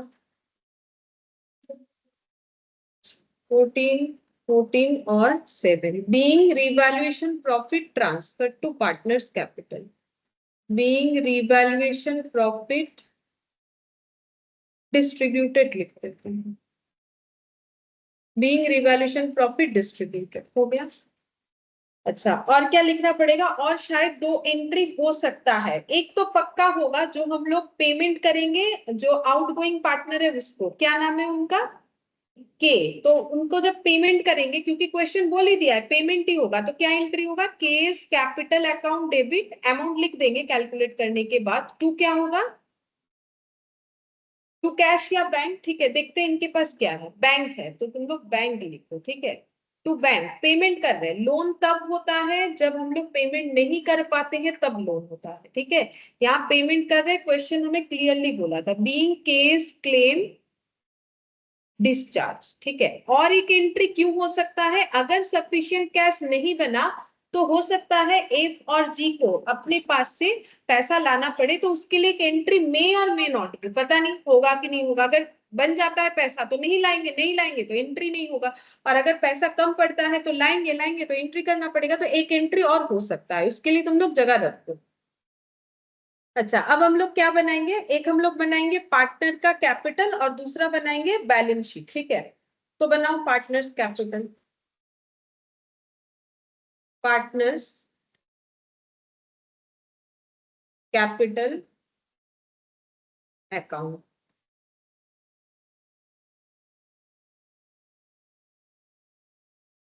एफ जी और के,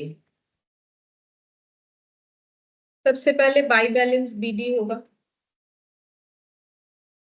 बाई बैलेंस बीडी है 1,20,000, 80,000, 60,000, 1,20,000, 80,000 और 60,000, ठीक है, इसके बाद क्या होगा, वो एंट्री देख के पोस्ट करो, पहला entry reserve to F to G to K, मतलब बाई रिजर्व, अब देख देख के वैल्यू लिख लो, 442, 4,000, 4,000, 2,000, अच्छा ये लिखने के बाद देखो क्या एंट्री है, एप्स टू के, तो बाई एफ टू के,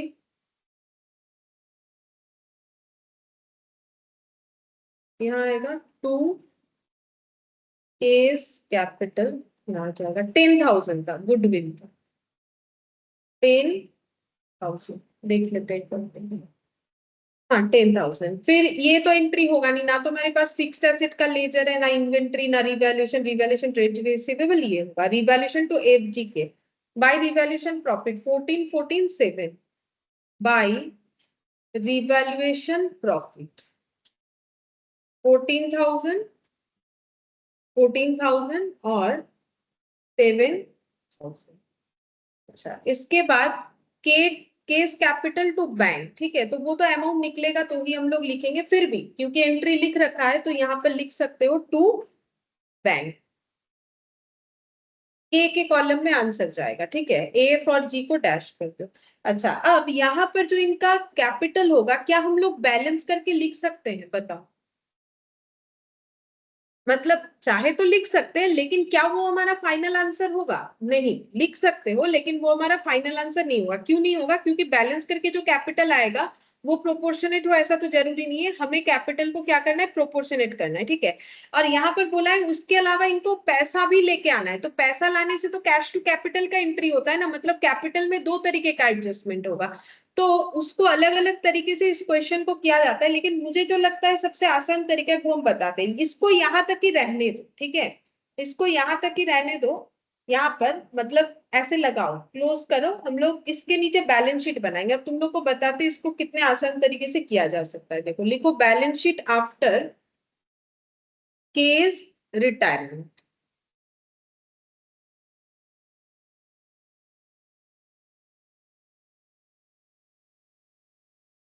लाइबिलिटीज और एसेट्स।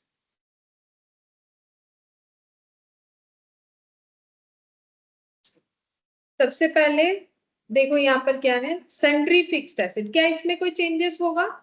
होगा, एडिशन होगा, sundry fixed asset.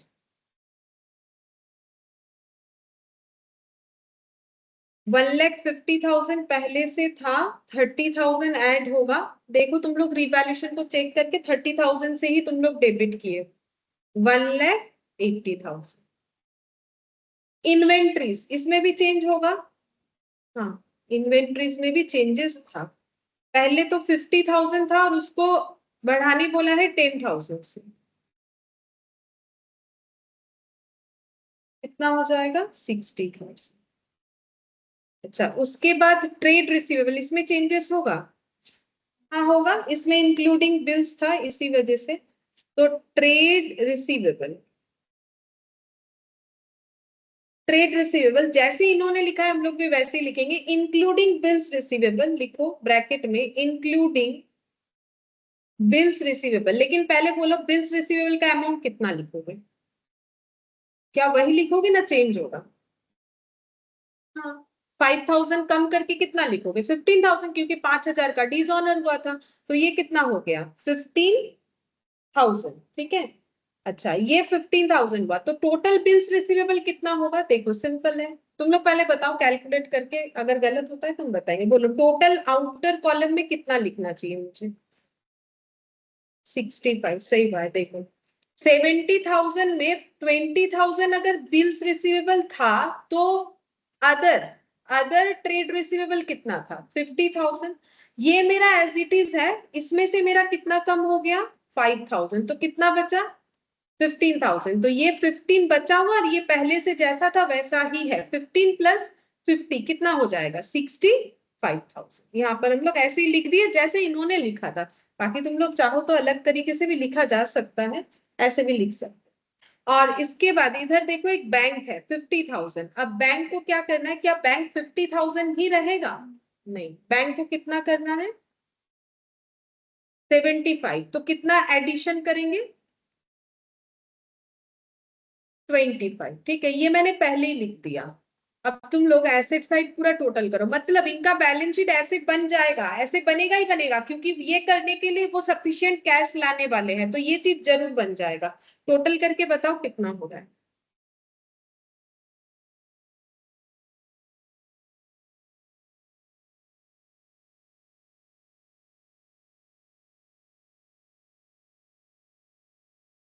Three lakh 80,000, ठीक है। अच्छा, 3,80,000 हो गया। अच्छा, 3,80,000, ये तुम लोग को लिखने का जरूरत नहीं, हम इसको आगे शिफ्ट कर रहे हैं एक बार, ठीक है, तुम लोग इसको मत लिखो, ये तुम लोग कर चुके हैं, हम थोड़ा सा इसको आगे शिफ्ट कर रहे हैं। 3/5, नहीं तो बाद में कभी चेक करेंगे तो हम खुद नहीं समझ पाएंगे। गेन 2/5 माइनस 3/5, ये हो गया 2 माइनस 3/5 माइनस 1/5, ये 0, ठीक है, बस ये हटा रहे क्योंकि मेरा जगह बच गया है। बाद में कभी देखेंगे क्या किया था तो फिर मुझे नहीं समझ में आता, सीरीज को बचा लिया। अच्छा, अब देखो यहाँ पर ये 3,80,000 बन गया। अब हमें क्या बोला है, कैपिटल कैसा होना चाहिए, बोला है कि प्रोपोर्शनेट होना चाहिए। चलो एक बार लाइबिलिटी साइड देखो, कैपिटल किन का लिखेंगे, हाँ तो लिखना नहीं है, मतलब सिर्फ नाम लिखो, अमाउंट नहीं पता लिखोगे कैसे, ठीक है। और इधर रिजर्व तो खत्म हो गया, बचेगा क्या, trade payable as it is रहेगा जैसा है, कितना 50,000, ठीक है। क्या हम लोग के लाइबिलिटी साइड में कुछ और आएगा, नहीं। तो लाइबिलिटी साइड का टोटल भी कितना होगा, क्योंकि हम लोग एसेट साइड को एडजस्ट करके ही टोटल किए, जैसा एफ और जी चाहते हैं वैसा ही हम लोगों ने किया, तो टोटल कितना हो रहा है 3,80,000। तो फिर कैपिटल कितना आएगा, 3,50,000, ये टोटल कैपिटल आ जाएगा, ठीक है। तो हम लोग यहाँ पर इनका कैपिटल 3,50,000 लिख देते, 30, अच्छा 3,30,000 आ जाएगा। ये कैसे निकाला मैंने, माइनस करके बैलेंस करके निकाल लिया। ये कैपिटल, ये एसेट इस तरीके से एडजस्ट होने के बाद ये इनका कहना है कि मेरा कैपिटल 3,30,000 होना चाहिए, लेकिन वो एफ और जी में कैसे जाएगा, 3/5 और 2/5, क्योंकि वो तो क्वेश्चन ही बोला था पीएसआर में, तो कितना होगा 1,32,000, ठीक है। ये सबसे आसान तरीका है इस तरीके के क्वेश्चन को करने का, पहले एडजस्ट कर दिया सारे एसेट को कि कैसा वो एसेट को चाहते हैं, ठीक है। तो उस हिसाब से अगर हम लोग जाके क्रेडिट साइड में बैलेंस करेंगे ना, तो ज्यादा दिमाग लगाना नहीं पड़ेगा। 1,98,000 और 1,32,000 करके इनका कैपिटल फिर हो रहा है, और ये चीज को ले जाके यहाँ ट्रांसफर कर दो। ये जो है ना टू बैलेंस सीडी, कितना कितना लिखोगे, हाँ एफ में लिखोगे 1,98,000 और जी में लिखोगे 1,32,000। अब टोटल करके देखो कितना आ रहा है, मतलब ये सारे टोटल करके इसको क्लोज करना है 120। अच्छा ये टोटल कैसे करोगे, पहले तो चेक करना पड़ेगा कि कुछ कैश लाना है कि नहीं।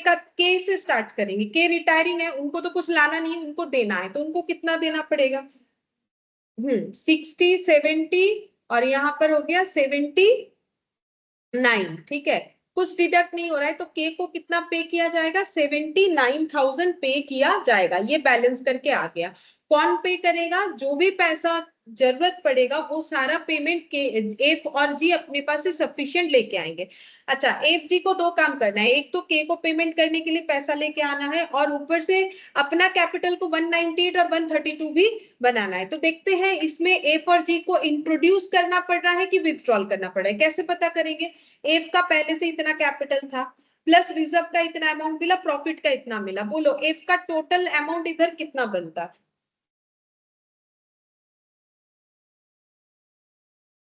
तो बोलो 38, 1,38,000, ठीक है। ये एफ का कैपिटल बन रहा है, लेकिन उसका माइनस कितना होगा, क्योंकि ये अमाउंट वो कंपेंसेट करने वाला है किसको, के को, तो 10,000 कम हो जाएगा, बोलो कितना बनता है। लेकिन उसको कितना कैपिटल रखना है, तो उसको कितना लाना पड़ेगा, तो लाना पड़ेगा तो किधर लिखोगे, इधर। बाकी मैंने इतना कुछ बोला, वैसे तुम लोग टोटल करोगे तो इधर ही ज्यादा अमाउंट दिखेगा, सिंपल सा बात है, लेकिन लॉजिक ये है।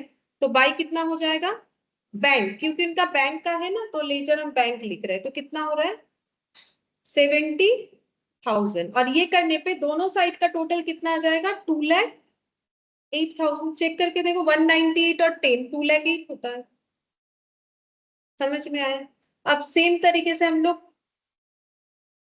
के का भी, सॉरी जी का भी सोचेंगे। जी के पास 80,000 था, 4,000 रिजर्व का मिला, 14,000 रिवैल्यूएशन प्रॉफिट का मिला, तो जी के पास टोटल बैलेंस कितना हो रहा है, 1,30,000 ना, सॉरी 98,000।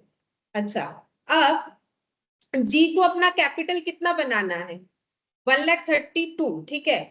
अब 1,32,000 बनाना है इनके पास 98, तो इनको भी पैसा लेके आना पड़ेगा, कितना लाना पड़ेगा बोलो, 34 आएगा, देखो 34,000, दोनों साइड का टोटल इतना ही होगा 132, ठीक है। और बैलेंस करोगे तो भी तुम लोग को ये डेटा मिल जाएगा, ठीक है। तो मैम इसको हाँ बोलो। मैम जो हम लोग बैंक बैलेंस दिए के को जाने के वक्त 79,000 उसका एंट्री नहीं होगा।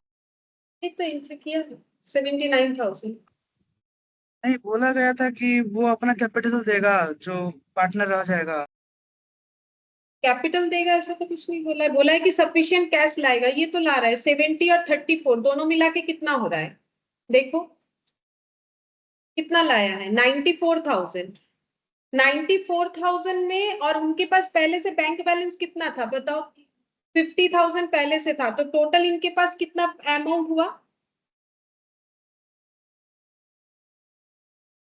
1,54,000। चेक करके देखो তোমার পাচ্ছে 14 হচ্ছে নাকি 144। আমি এটা ভুল, 1,44,000। अच्छा এই ऐड भूल হয়েছে মনে হচ্ছে, ये वाला ऐड गलत कर दिया। 70 + 34 कितना होता है 1,04,000। 1,04,000 ये इंट्रोड्यूस कर रहे हैं, प्लस 50,000 जो है ये बैलेंस पहले से था, तो इनके पास टोटल कैश कितना बनता है 1,54,000। ठीक है, इसमें से के को पेमेंट कर देंगे 79,000, बोलो कितना बचता है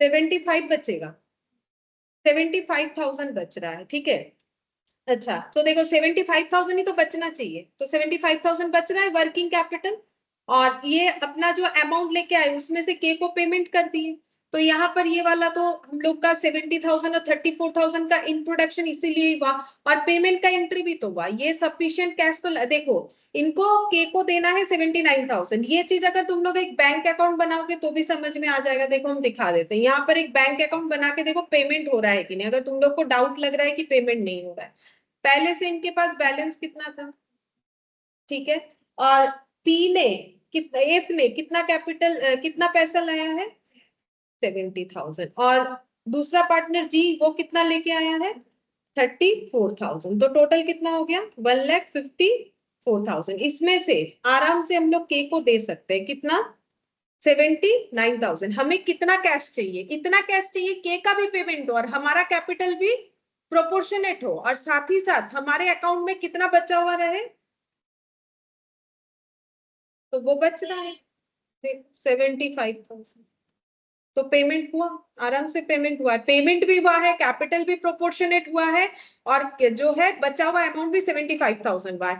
क्योंकि मैंने यहाँ पर बैलेंस करके करवाया है तो फिर तुम लोग को ऐसा लग रहा है कि पेमेंट नहीं हुआ, लेकिन देख लो पेमेंट हुआ है, क्योंकि यहाँ मैंने इसीलिए किया। इसका दूसरे तरीका का भी कैलकुलेशन होता है कि वो कैपिटल, क्योंकि वो देखो अपना कैश कैसे ला रहे हैं 70,000 और 34,000, तो ये 70,000 34,000 जो ला रहे हैं प्लस जो 50,000 है, सारे अमाउंट का एडजस्टमेंट करके ये ऑटोमेटिकली आ रहा है 79 और 75,000। और एक तरीके से भी किया जा सकता है, देखो जैसे तुम लोग अगर ये पहले मुझे बताओ ये एफ का टोटल कितना होता था 1,24,000 और 14 कितना आया था 18 बोले 1,38,000। 1,40,000 38 ना 48 1,38,000। 1,38,000 माइनस 10,000। ठीक है, तो एफ का कितना हो रहा है 1,28,000। सेम तरीके से तुम लोग जी का भी एक बार कैलकुलेट कर लो कितना हो रहा है, ये मत लो ठीक है, ये इतना मतलब ये वाला तो बैलेंस करके आया ना, ये कितना हो रहा है 98,000। ठीक है, अच्छा अब 1,28,000 और 98,000, अब इनको कितना अमाउंट लाना पड़ेगा, इनको तो देखो एक तो इनको अपने वर्किंग कैपिटल को अगर 75,000 बनाना है तो कितना लाना पड़ेगा 25,000। तो ये देखो 1,28,000 इनका है, 98,000 है, और इनको लाना पड़ेगा अपना 25,000 और भी लाना पड़ेगा। ठीक है, क्योंकि 25,000 जब तक ये नहीं लाएंगे तो ये अमाउंट भी ये लोग कहाँ लाएंगे, अपने पास से ही ना लेके आएंगे। तो 1,28,000 और 98,000 तो ऑलरेडी था, इनको और भी 25,000 लाना पड़ेगा ताकि इनका ये अमाउंट जो है बैलेंस हो जाए। तो इसीलिए मैंने क्या किया, पहले ही यहाँ पर 25,000 ऐड कर दिया। तो ये ऐसे करके खुद का भी कैलकुलेशन कर सकते हैं कि अगर हमें 25,000 और लाना है तो मेरा टोटल एसेट कितना होना चाहिए 3,80,000। तो बैलेंस करोगे तो तुम लोग को कैपिटल मिल जाएगा आराम से कि इनका फिर कैपिटल जो है, क्योंकि यहाँ पर हमें कैपिटल कैसे निकालना है, sundry asset, total sundry asset minus हो जाएगा टोटल लाइबिलिटी एक्सेप्ट कैपिटल, क्योंकि एक बैलेंस शीट में इधर क्या होता है, फिक्स्ड एसेट और करंट एसेट दोनों मिला के होता है टोटल एसेट, और इधर होता है कैपिटल और क्या होता है नॉन करंट लाइबिलिटी और करंट लाइबिलिटी। तो अगर टोटल एसेट से ये पोर्शन माइनस कर देते हैं तो हमें क्या मिलता है, कैपिटल। तो अब मैंने एसेट को पहले ही एडजस्ट कर दिया कि इनके पास टोटल एसेट कितना होना चाहिए, फिर वहां से मैंने ट्रेड पेबल लेस कर दिया तो मुझे पता चल गया कैपिटल, तो ये कैपिटल तभी बनेगा। अब ये मैंने बैलेंस लिख दिया, अब ये कैपिटल चेक करके हम लोगों ने देखा नहीं बन रहा है, कितना बन रहा है, एक का 1,20,000 दूसरे का 98,000। तो अगर कैपिटल 198 और 132 करना है, क्यों करना है, क्योंकि इन्होंने जो एडजस्टमेंट बताया है कि एसेट बढ़ा देंगे, इन्वेंट्री बढ़ा देंगे, ट्रेड रिसीवेबल ऐसे चेंजेस होगा, उसके बाद इनका कैपिटल ये आएगा। ठीक है, बैलेंस करके टोटल कैपिटल निकाला, प्रोपोर्शनेट कर लिया। ये अमाउंट अगर कैपिटल रखना है, चेक करेंगे कि कैपिटल बना कितना कितना रखना है।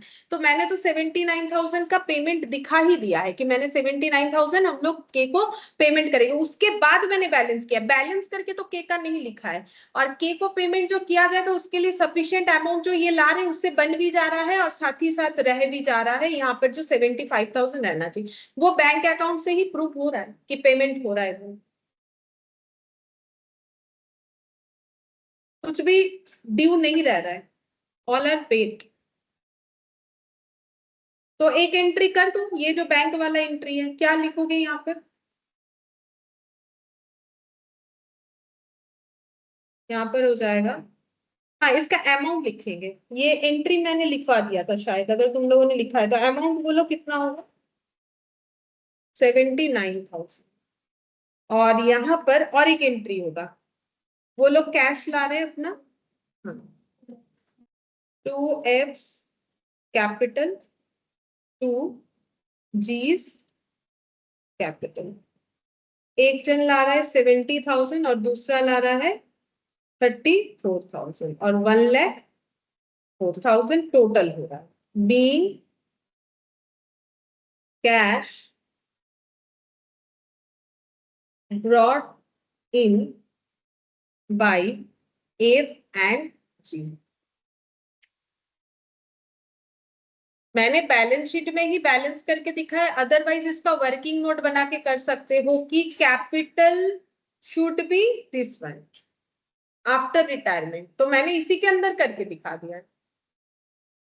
अगर इस क्वेश्चन को किसी और तरीके से करने का कोशिश करते भी है तो हम लोग को बैलेंस एक नोट बना के निकालना पड़ेगा कि कितना अमाउंट होगा, ठीक है कैपिटल का, तो वही 3,30,000 आएगा सारी चीजों का एडजस्ट करने के बाद, फिर यहाँ पर पुट करोगे, एक ही बात है, ऐसे भी कर सकते हो। और बैंक से देख लो पूरा पेमेंट क्लियर है।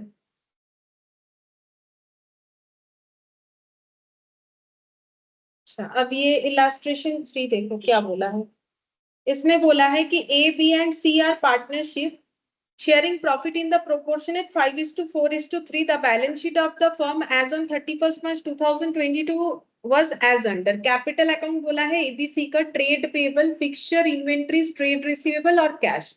A had been suffering from ill health and gave notice that he wished to retire. An agreement was therefore entered into as on 31st March 2022, the term of which were as follows। अब देखो यहाँ पर क्या बोला है, ये important है, ये ऐसा क्वेश्चन हम लोगों ने अभी तक नहीं किया है, रिटायरमेंट में भी नहीं किया है या एडमिशन में भी ऐसा कुछ नहीं आया है।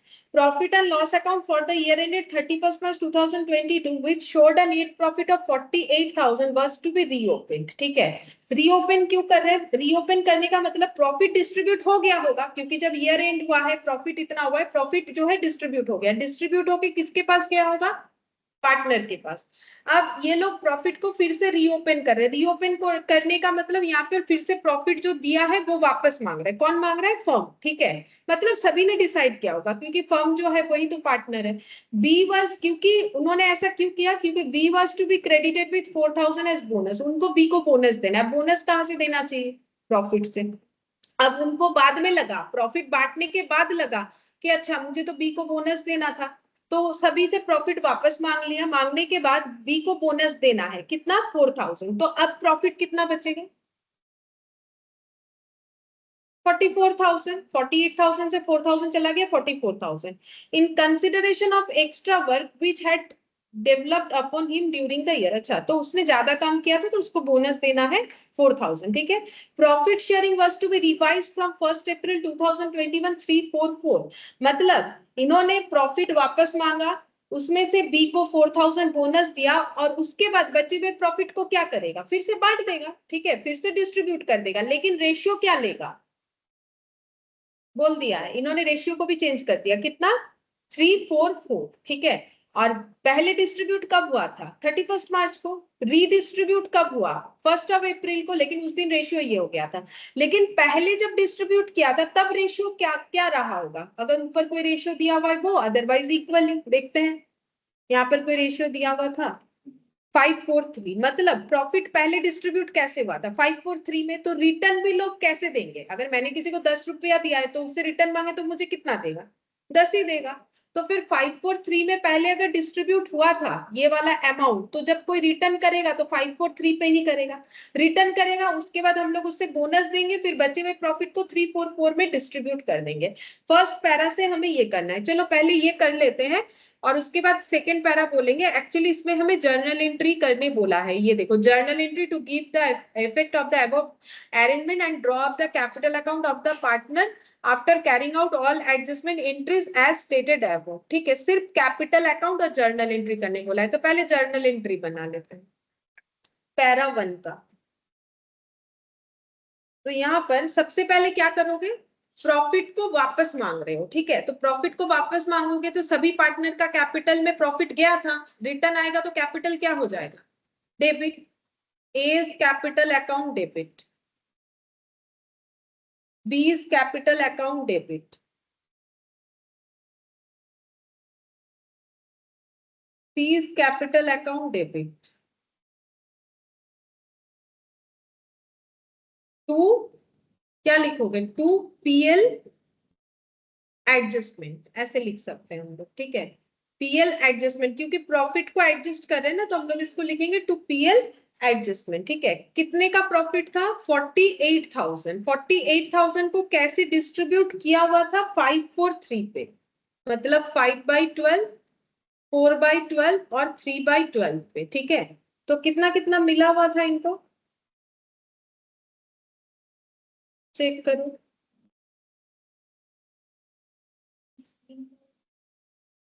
20,000, 16,000 और 12,000 being profit return back. Profit को हम लोगों ने रिटर्न बैक लिया, लेने के बाद सबसे पहले हम लोग बी को बोनस पे करेंगे, इसीलिए तो रिटर्न मांगा था, तो बी को बोनस देने का एंट्री क्या हो,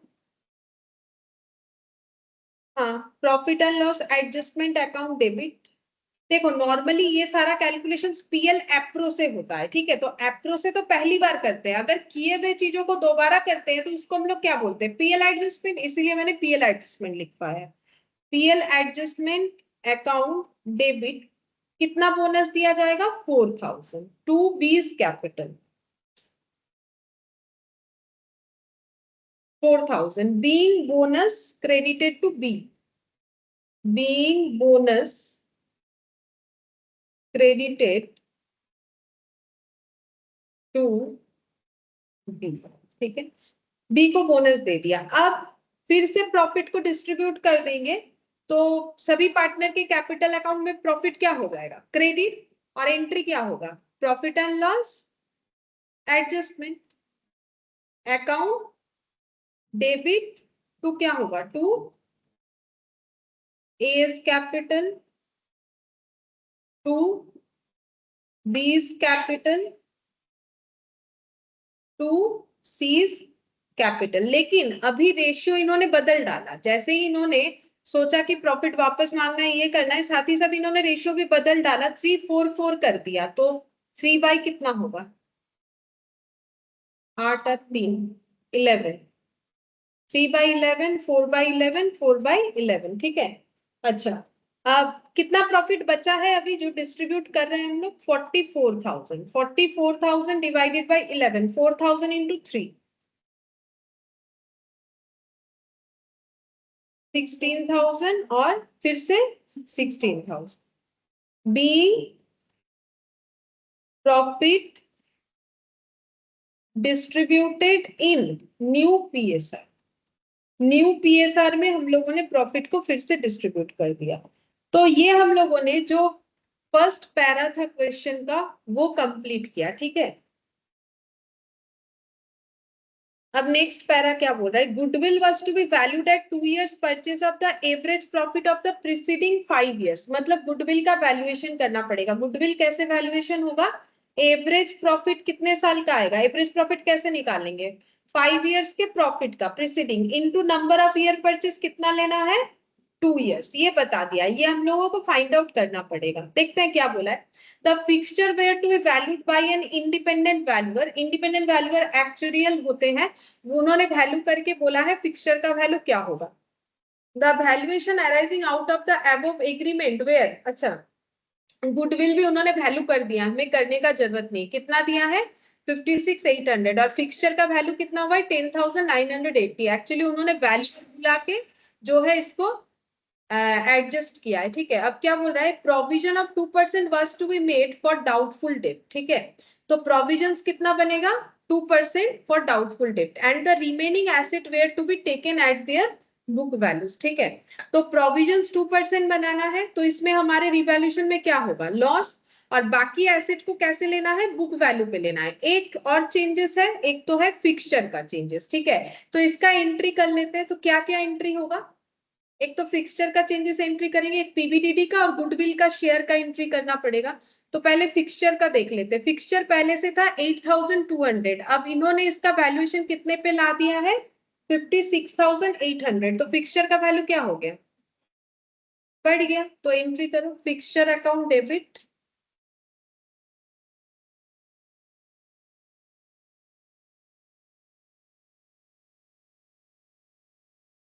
10,980 minus 8200 2780 to revaluation 2780 being asset increased। अच्छा इसके बाद प्रोविजंस बोला है, उसमें हमारा लॉस है, तो रिवैल्यूएशन डेबिट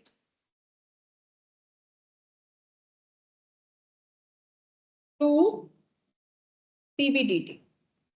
पीबीडीडी कितना क्रिएट करने बोला है, पीबीडीडी बोला है यहाँ पर 2%, ठीक है। तो डेटर पे 2%, तो डेटर कितना है 93,500, इस पे 2% बनाओ।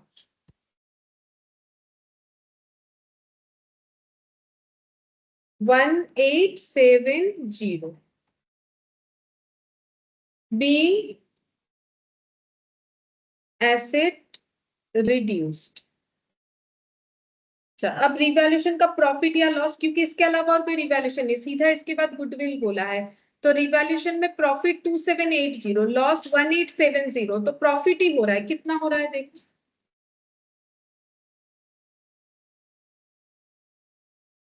910, तो प्रॉफिट डिस्ट्रीब्यूट हो जाएगा। रिवैल्यूएशन अकाउंट डेबिट 2780 माइनस 1870 करने से पता चल रहा है 910 होगा। किसको मिलेगा, ये रिवैल्यूएशन का प्रॉफिट का हिस्सा सभी को मिलेगा, ठीक है। A B C, to A's capital, to B's capital, to C's capital, ठीक है। अब मुझे बोलो कितना कर, कौन से रेशियो में डिस्ट्रीब्यूट होना चाहिए, नया वाला, क्योंकि इफेक्ट देखो कब से 1 अप्रैल से सारा इफेक्ट है। तो 344 मतलब कितना हो जाएगा 3/11, 4/11 और 4/11, देखो कितना होगा।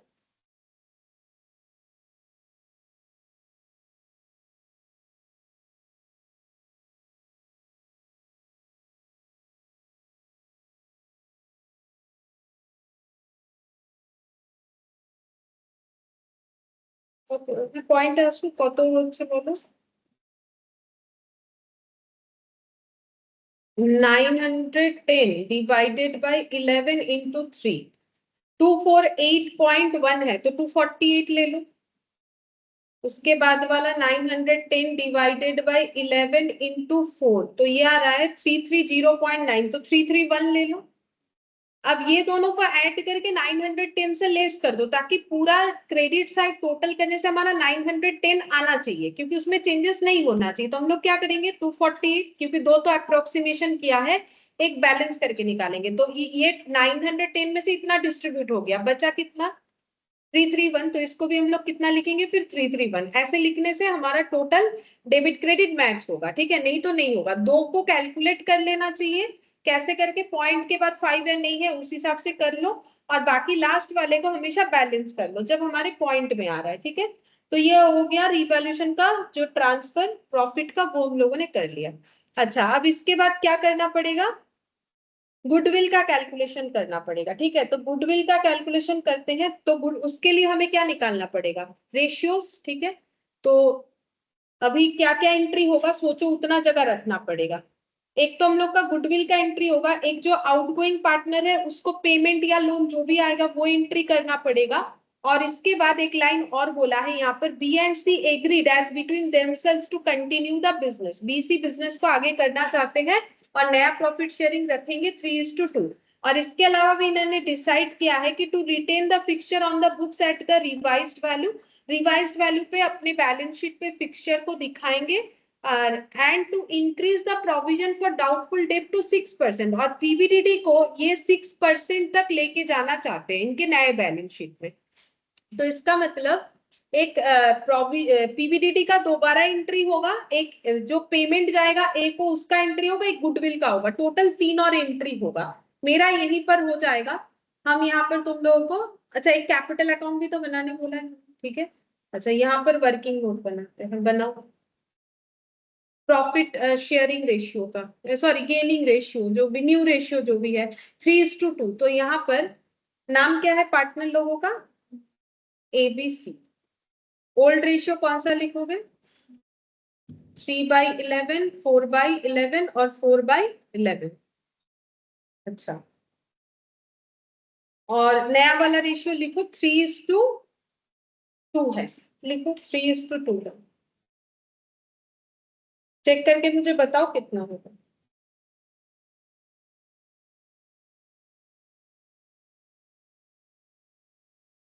न्यू 3:2 है, तो 3/5 और 2/5। और गेन, गेन ही चेक करना है हमें।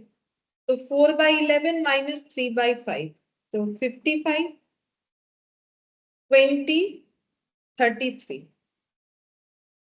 4/11 माइनस 2/5, 55, 20 माइनस 22, बोलो 13, 13:2।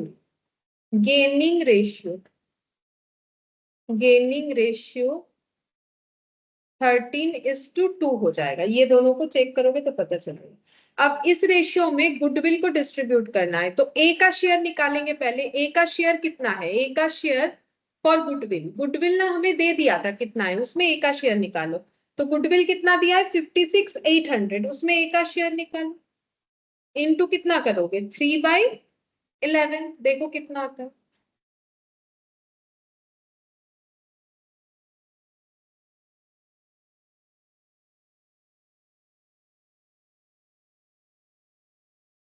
56,800 इंटू 3 डिवाइडेड बाई 11, 15,490.9। तो 15,491 लिखेंगे, ठीक है, क्योंकि पॉइंट के बाद 9 था। अब ये कंपेंसेट कौन करेगा, जो गेनर है, गेनर तो दोनों ही है, तो फिर बी और सी कौन से रेशियो में करेगा, 13/15 और 2/15। कितना हो रहा है देखो, 13/15 गेनिंग रेशियो, 13:2 था, तो 13 और 2 ऐड करने से 15 होता है। कितना हो रहा है, क्या ज्यादा क्या आता है, এটাই তো আসছে, 13 আর 2 তো আসছে, এই ক্যালকুলেশনটা বেশি আসছে। এই যে ভুল জিরো কম লিখছো বা বেশি লিখছো, দাও বেশি তখনই আসবে যদি জিরো বেশি লিখে দিয়েছো।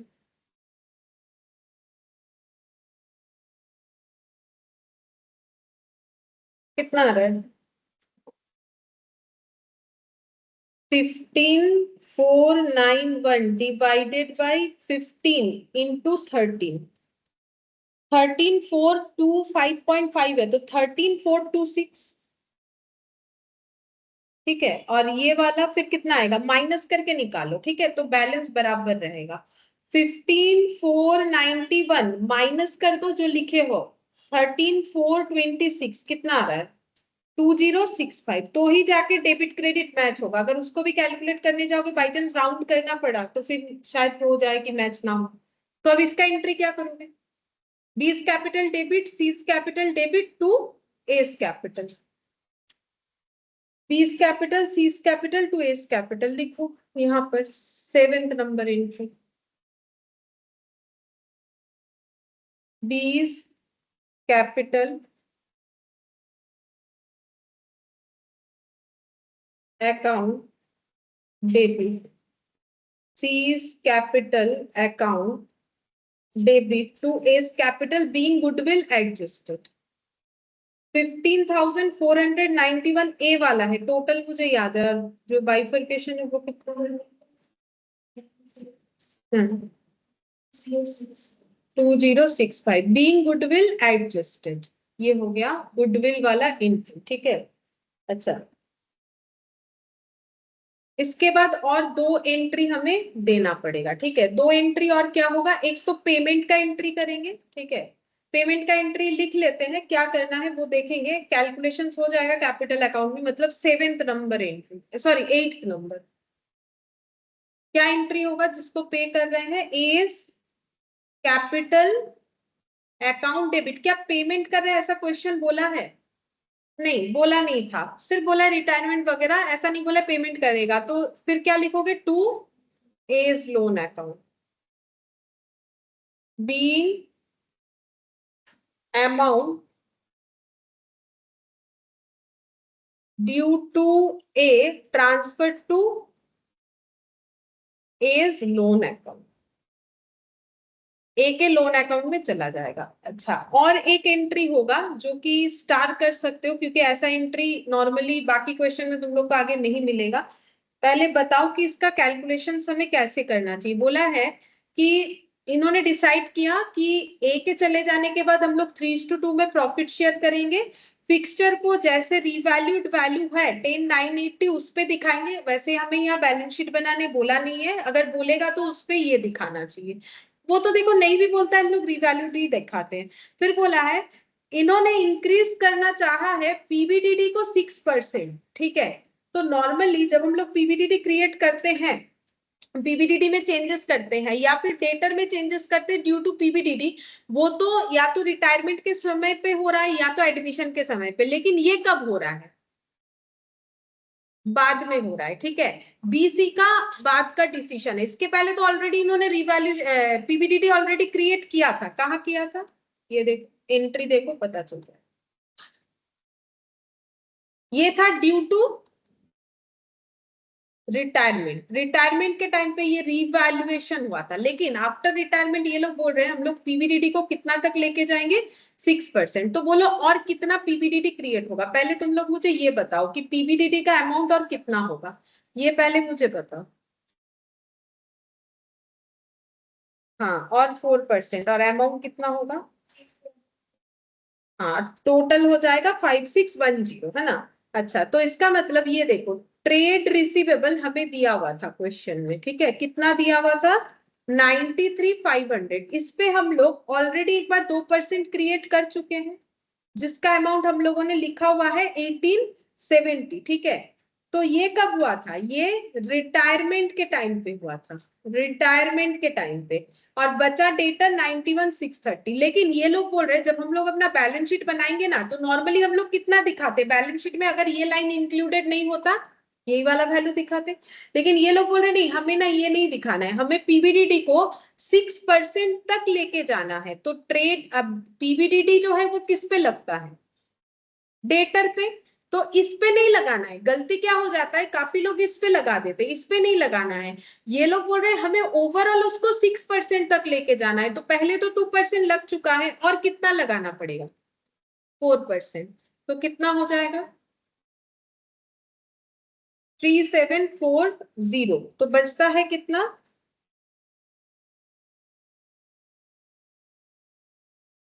89,760 ये बचता है। तो टोटल पीवीडीडी कितना बन रहा है 1870 बिफोर रिटायरमेंट, ये है आफ्टर रिटायरमेंट। ठीक है, ये है हम लोग का बिफोर रिटायरमेंट या फिर at the time of retirement, इसको लिख सकते हो at the time of retirement. और ये हो गया 3740, दोनों का टोटल लगाओ कितना होता है 5610। मतलब अगर हमें क्वेश्चन में बैलेंस शीट बनाने के लिए बोला जाता तो हम लोग कितना दिखाते बचे हुए डेटर का बैलेंस 760। ठीक है, और अगर तुम लोग 93500 पे डायरेक्टली 6% लगा के देखो यही वाला आ जाएगा, चेक करके देखो यही वाला आ जाएगा। लेकिन इसका एंट्री कैसे करें, क्योंकि हमें फिर से पीवीडीडी को कम करना है, तो पीवीडीडी सॉरी डेटर को कम करना है ड्यू टू पीवीडीडी।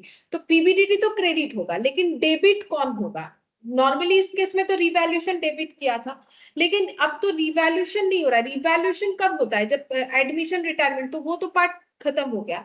तो अब ये तो उन दो पार्टनर का इंटेंशन है कि वो ऐसा करना चाहते हैं, तो फिर ये तो लॉस है, इतना तो पता चल रहा है। अगर हम अपने डेटर को कम कर रहे हैं लॉस है, तो पीवीडीडी क्रिएट करोगे, एंट्री का क्रेडिट साइड तो समझ ही रहे हो क्या होना चाहिए, तो पीवीडीडी। ठीक है, यहाँ पर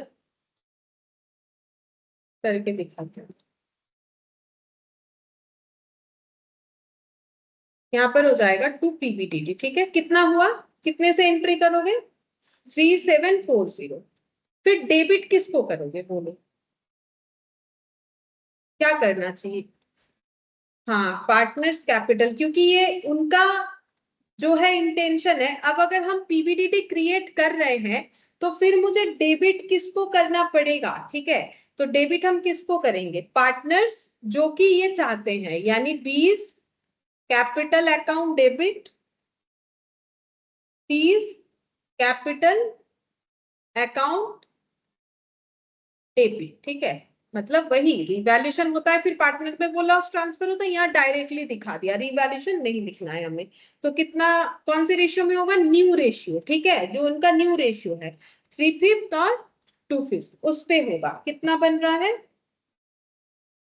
2244, माइनस कर दो अगर पॉइंट में आ रहा है तो 1496। ठीक है, जैसे रिवैल्यूएशन भी करते हो तो फिर रिवैल्यूएशन का प्रॉफिट या लॉस किस में ट्रांसफर करते हो, पार्टनर्स कैपिटल में। यहाँ पर भी वही हुआ, बट रिवैल्यूएशन लिखने का जरूरत नहीं है। ठीक है, हो गया। अब इसका कैपिटल अकाउंट बना लो तो हम लोग का क्वेश्चन कंप्लीट हो जाएगा आज के।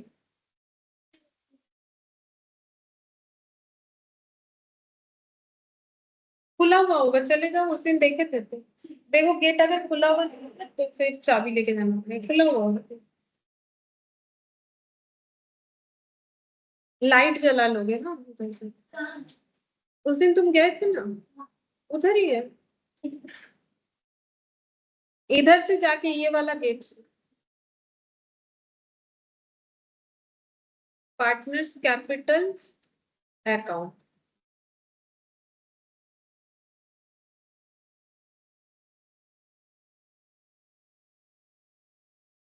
ए B C, by balance B D. अच्छा, कितना होगा अमाउंट, कितना हो रहा है देखो 135,930, 95,120 और 61,170। ठीक है, अब यहाँ पर क्या क्या ट्रांसफर करोगे, एंट्री देख देख के कर लो। ठीक है, सबसे पहला एंट्री हम लोग का क्या था, रिजर्व, तो बाई रिजर्व अमाउंट बताओगे कितना, इसमें रिजर्व नहीं था ना, ये मैंने दूसरा कोई क्वेश्चन, अच्छा ये यही पर है। हाँ, सबसे पहले 2 PL एडजस्टमेंट होगा, 2 PL एडजस्टमेंट 20, 16 और 12। अच्छा, उसके बाद PL adjustment to B's capital by PL adjustment।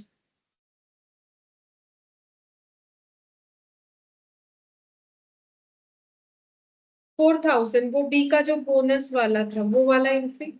फिर प्रॉफिट का रीडिस्ट्रीब्यूशन, तो उसमें एंट्री हो जाएगा PL एडजस्टमेंट टू ABC, तो बाई PL एडजस्टमेंट।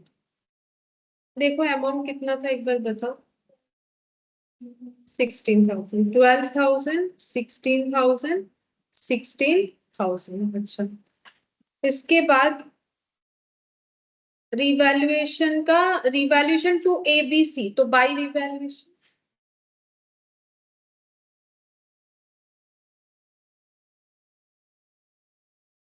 $331, 330 रिवैल्यूएशन। अच्छा, उसके बाद BC to A, तो by B by C to A, by B by C to A। ठीक है, तो B और C बोल के किस में जाएगा, A के कॉलम में कितना जाएगा, और C के तरफ से 2065, और यहाँ पर 2A's कैपिटल बोल के 13,426, 2065। ठीक है। अच्छा, उसके बाद ये हो गया A's capital to A's loan, तो ये हो जाएगा, एज कैपिटल ऑलरेडी है, क्या लिखना पड़ेगा, टू एज लोन। ये हमें पता नहीं, निकालना पड़ेगा, मैंने सिर्फ एंट्री लिखा, इसका अमाउंट बाकी है ना, अभी कैलकुलेट नहीं किया हम लोगों ने। और ये वाला BC to PBDT, तो क्या लिखेंगे, टू PBDT। बोलो कितना, 2244 और 1496 हो गया। सबसे पहले क्लोज किसको करोगे, ए को, और पता करोगे कि ए का लोन अमाउंट कितना हो रहा है, और उसके बाद बाकी लोगों का बैलेंस कर दोगे, हो जाएगा।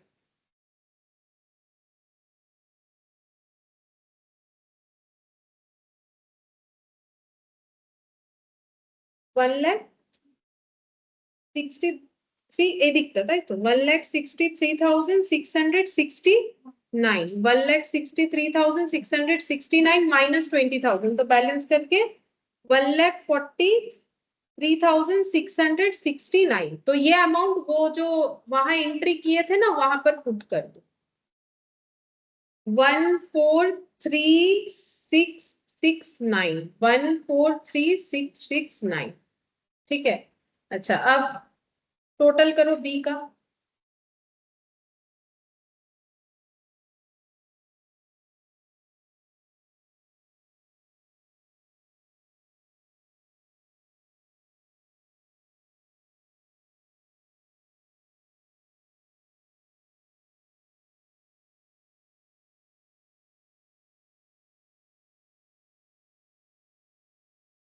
1,15,451, 1,15,451 माइनस ये सब करके बैलेंस निकालना पड़ेगा।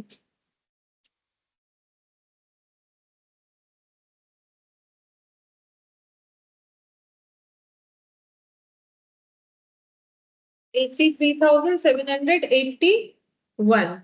अच्छा, और ये वाला कैलकुलेट करो, इधर वाला 77,501, और ये माइनस करो,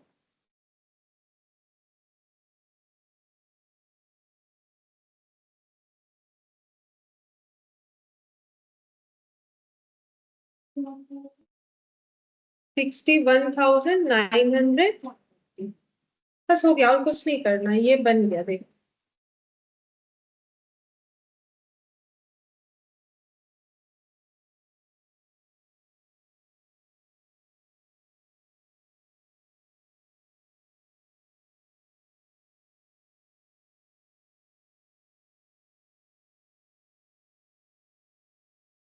एक बार रिकॉर्डिंग बंद कर देते, अगर लिखना है तो इसके बाद लिखो, ठीक है। आज फिर इतना।